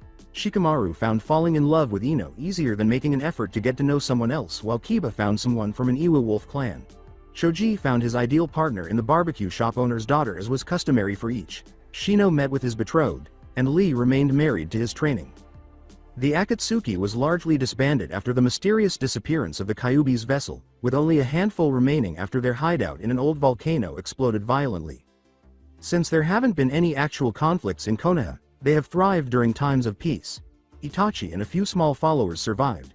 Since many exceptional ninjas have emerged in recent years, including a unique female sword master who began her career after a strange scroll appeared on her doorstep, their ninjas have become unmatched in strength. Even though Tsunade didn't appear to be much older than 30, she made the decision that she would have to resign as Hokage because her health had begun to deteriorate. At the moment, the Hokage was searching through her list of elite ninja in an attempt to find her heir, but no one truly stood out to her as a suitable candidate. She did have some ninja that were nearly at the Kage level, but they lacked other skills that could have led to their demise. She simply gave up, gathered everyone around the tower, and called a village meeting because she was so frustrated when their Hokage arrived to speak to the village. The crowd at last became quiet. Tsunade's age was clearly getting to her, as she drugged herself to her room and went to bed much earlier than a normal person would. Citizens of Konoha, I've decided to step down as Hokage, and as such I need to announce my heir. Due to the amount of exceptional ninja, I'll be holding a tournament to aid in my decision. All those who believe they are worthy of the Hokage title meet at the arena tomorrow. I will be screening all participants to ensure only those at a high enough level will be allowed in. The town was alive with excitement for the following day. While some of the participating ninjas were just getting ready for their battle, the majority of the village was already at the arena because the tournament had to start early. Come on Awai-chan, we need to get going, we're going to be late. Sorry daddy. Where's mommy? She's waiting for us outside. You want to walk or be carried? I like walking today daddy. The child, who is around 5 years old, takes her father's powerful, rough hand and guides him out of the tiny house to his wife, who is waiting. All right. Shall we go then? She asks, ready beautiful? Ready when you are. A voice over the arena's loudspeaker said, attention all combatants, come to the center of the arena for final check-in. While they were being screened for tournament acceptance, a small but respectable group made their way to the arena. The Hokage moves toward the group of fighters prepared to address the rules, saying, Inazuka Kiba, proceed. Uchiha Sasuke, go ahead.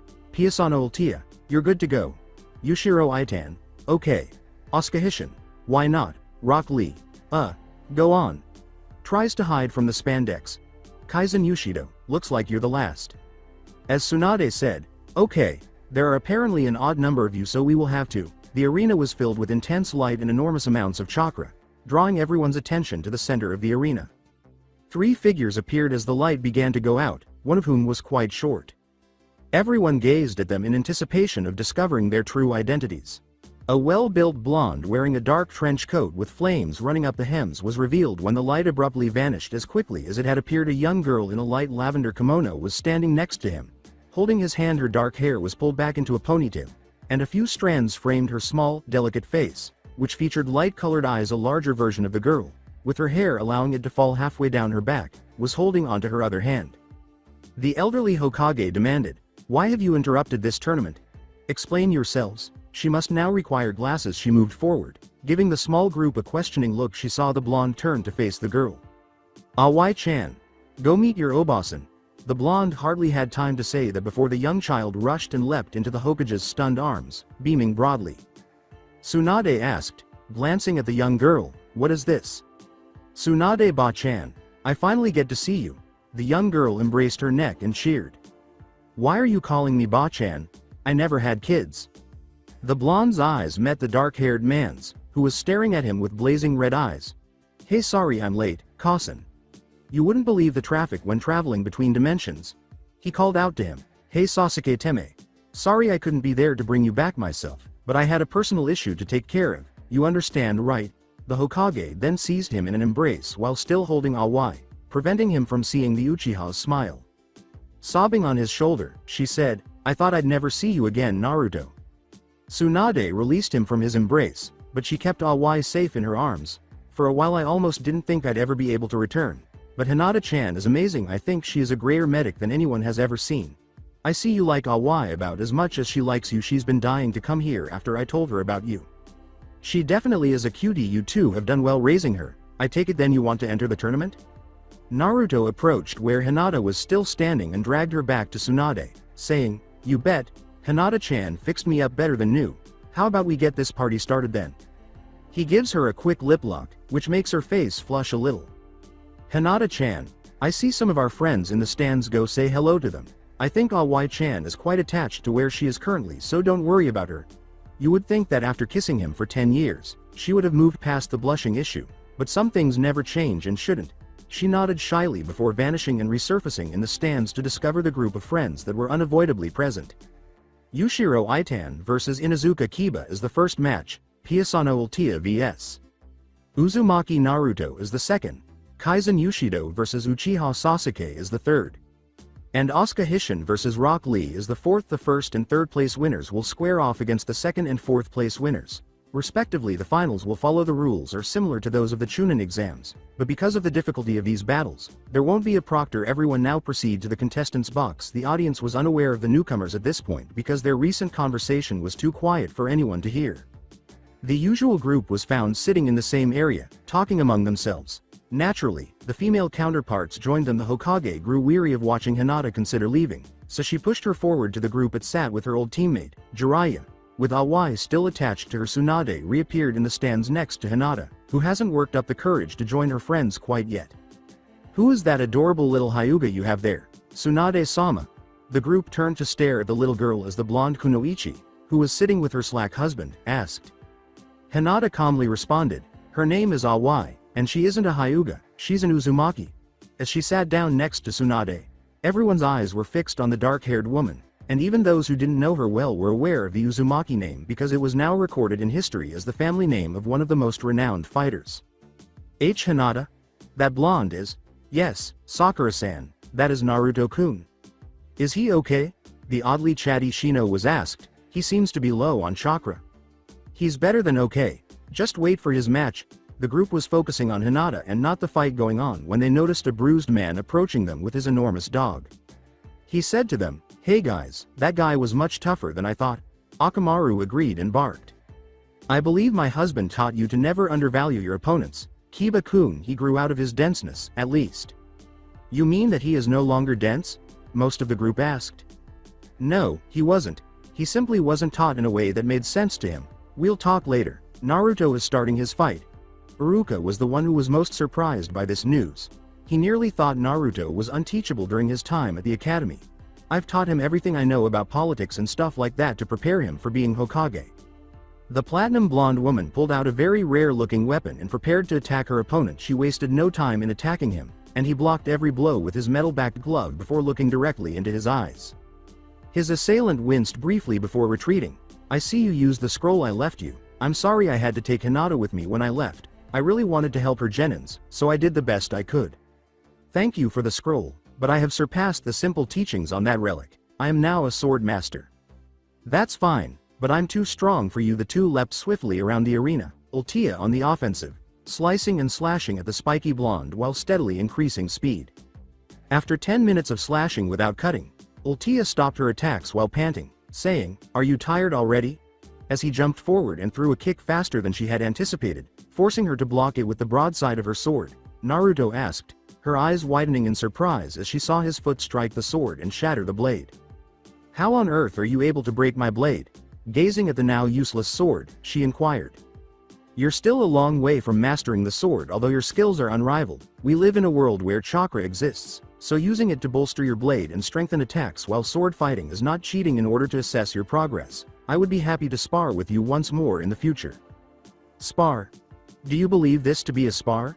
Naruto was not impressed, so she charged in for a swift sword thrust, threatening to kill him for underestimating me. Naruto sidestepped her attack and gave her a chop to the back of her neck, knocking her unconscious since she wasn't actually hurt, just extremely exhausted. He picked up her unconscious body and placed her in a chair up in the stands. I used to attack that way, it's easier to fight when calm though. Not to be outdone by the genius, Lee defeated his opponent with his good guy pose and got one back from his sensei, and the crowd flinched, as anticipated. Sasuke defeated his opponent in his typical arrogant manner, with Sakura applauding his achievements. Sasuke vs Lee and Naruto vs Itan, who is still the current favorite because most people haven't seen the blonde yet, were sure to be intense battles in the semi-finals. Naruto was excited for his match and assumed battle stances as both fighters entered the arena floor, though perhaps not so much for the blonde. It's nice to see you again, Itan. I hope you are a powerful ninja as a result of your training. It most certainly has. I suppose you would have held me back, you weakling, if you had stayed with our group. Aw, it's like a younger Sasuke. What in the world is wrong with you, dude? Why are you so hostile when I only had a brief encounter with you years ago, lasting only 5 or 10 minutes? I won't let you live because you destroyed my dream.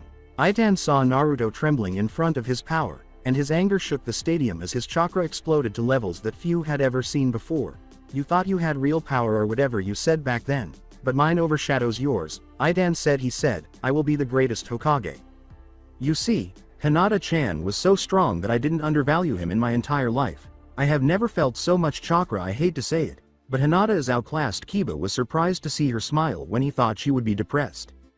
The group looks at the young girl as if she were from another planet or something after she says, Mama, that guy down there is almost like you when you fight Daddy. Everyone was still in awe, but Guy chose to reveal a secret. Kiba-san, don't ever underestimate my husband. His strength is quite literally limitless. He can't be defeated by a small show of strength like that. Unfortunately, I haven't seen the full youthfulness of Naruto, but Itan learned a few things when he constantly trained with my Lee. You idiot, Guy, you didn't tell him that, did you? Kakashi, the masked ninja, screamed out. Hinata looked at them shiveringly and paled when she heard, of course I did. Kakashi, he said it was the only way to prove his true power, be a beacon of youthful love to a certain girl. Although he never told me who, everyone assumed she was afraid for her husband.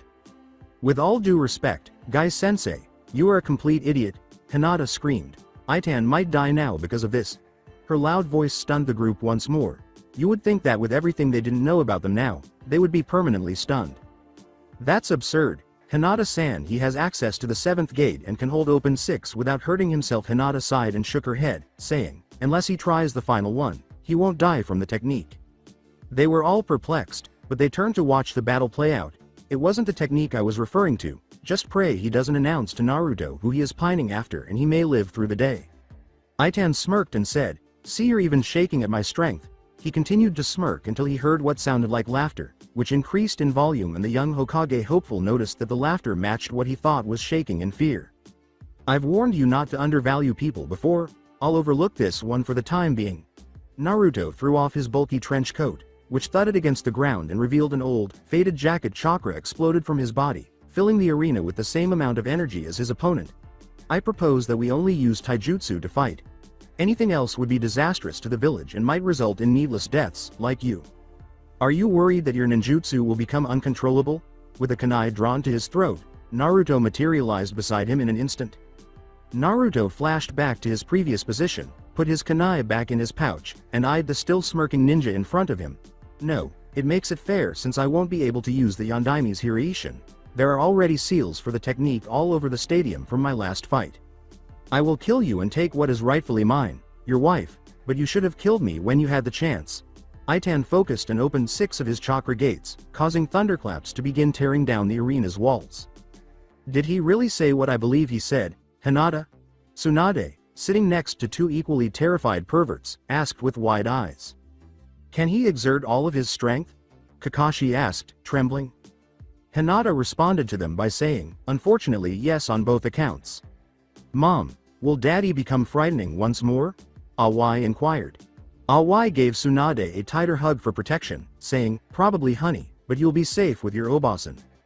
Tell me, Hinata, does he have the same strength as when he faced that beast? The white-haired super pervert asked. No, he isn't. The ground roared in protest as Itan opened his gates, unleashing enough raw strength to eliminate a cage. I believe he claimed that he was stronger now. Don't threaten me or my family.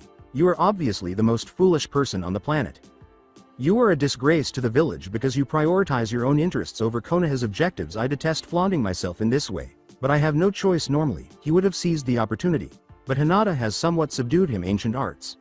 Restrictor's release. In contrast to Itan's display of strength, Naruto instead let his hidden power slowly release until the blue and red lightning bolts flowed over his body once more. Itan, who was obviously blinded by his chakra, said, "I don't feel that you are anywhere near my level. Back down and run from here and I won't kill you. Why you are so arrogant as to believe that you can take any woman you want is beyond me. You're not permitted to do that," the blonde said with disgust. Itan sprang forward, bringing his foot around to make contact with his opponent's face, only to discover nothing there. "Shut up, I do what I want." Looser. Since you can only sense human chakra, you are losing the battle. Concentrate on locating the demonic as well. This is your final warning before I strike back, so calm down and control your temper. I'll always be stronger than you. The seventh gate, the gate of shock, is open, and I will take you out of this world by hand. Itan pushed his body to the limit as he vanished from everyone's view, aiming for a fatal blow to cave in the side of Naruto's head. Naruto simply stood there for everyone to see when Itan turned into a shadow, putting all of his strength into a single roundhouse kick with his right leg.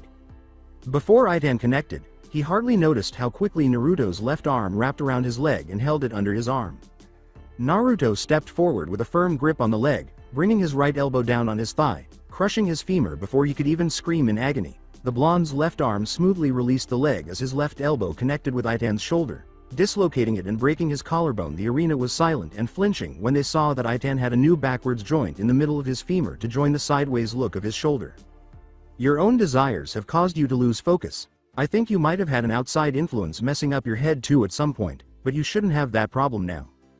Naruto completed some hand signs more quickly than a Sharingan could see. Ancient arts. Mind seal. He touched his opponent's forehead with his glowing fingers, and Itan instantly lost consciousness. The electrified chakra swiftly vanished, leaving a blonde with a sheepish smile glancing at the audience. That was entertaining. Who's next? Sasuke and Lee both stood faces white and raised their hands and announced at the same time, "I quit." After seeing that, they would have been attempting to give up the fight so they wouldn't have to face Naruto. Tsunade shook herself from the shock and then she appeared on the arena floor with Hinata just seconds later. Since she had nothing to hide and was proud of her husband, Hinata ran to his side and kissed him in front of the entire village. She turned to face the audience, Naruto's arm lovingly draped over her shoulders, and Tsunade smiled as she stood next to Naruto, with Awai still hanging on her neck, to make her announcement. Village of Konoha, please welcome back Uzumaki Naruto, his wife Hinata, who is officially a member of the Hyuga clan, and their daughter Awai to Konoha. I humbly relinquish my position as Hokage and formally bestow the title upon Naruto. He possesses morals that we could all attempt to live by and still fall short of, and he has shown control in a situation where anger can be harmful. It is a privilege for me to introduce to you Uzumaki Naruto, the Rokudame Hokage from the village concealed in the leaves. As the audience applauded, all of his friends and senseis descended to the blonde, who was beaming broadly and reveling in the compliment as Naruto observed his friends interacting with one another. He grinned broadly when he saw Sakura and Sasuke carrying miniature versions of themselves. Naruto was laughing as Sasuke simply grinned and held up a single finger on his hand before his pink-haired wife punched him. "Hey Sasuke, to think I found the one that loved me before you really even noticed. Who's the dead last now?" Naruto asked. He yelled, "I see you all never got that memo about ninjas not supposed to love." As his friends approached him, he noticed that they all had someone or at least something to love. The group kept laughing until they noticed a slightly irritated Jiraiya and Kakashi approaching him with the same idea in mind. It would just be too troublesome. There wouldn't be any ninjas left if that happened. "Naruto, how did you learn the Hiraishin? No one can use that technique but the Yondaime." "Well, Arrow Sensei's time is a form of a dimension. With my knowledge of ancient jutsus I could review everything that happened like I was there watching it on TV. Talk about the History Channel." "Yeah, great, but that doesn't explain it. Yondaime made the technique special just for him. It couldn't be taught or copied." Naruto put on his newly presented cage robes and grinned broadly while holding his wife. "Well, Arrow Sennin, let's just say this. I found out who my father was finally." Everyone who saw him gasped at his appearance because they all looked too similar to dispute that he was his son. Alright, enough talking guys. Let's get some ramen. So that's it for today. I hope you guys enjoyed it. Don't forget to like, share and subscribe to the channel for more awesome stories like this. Thank you. See you all in my next video.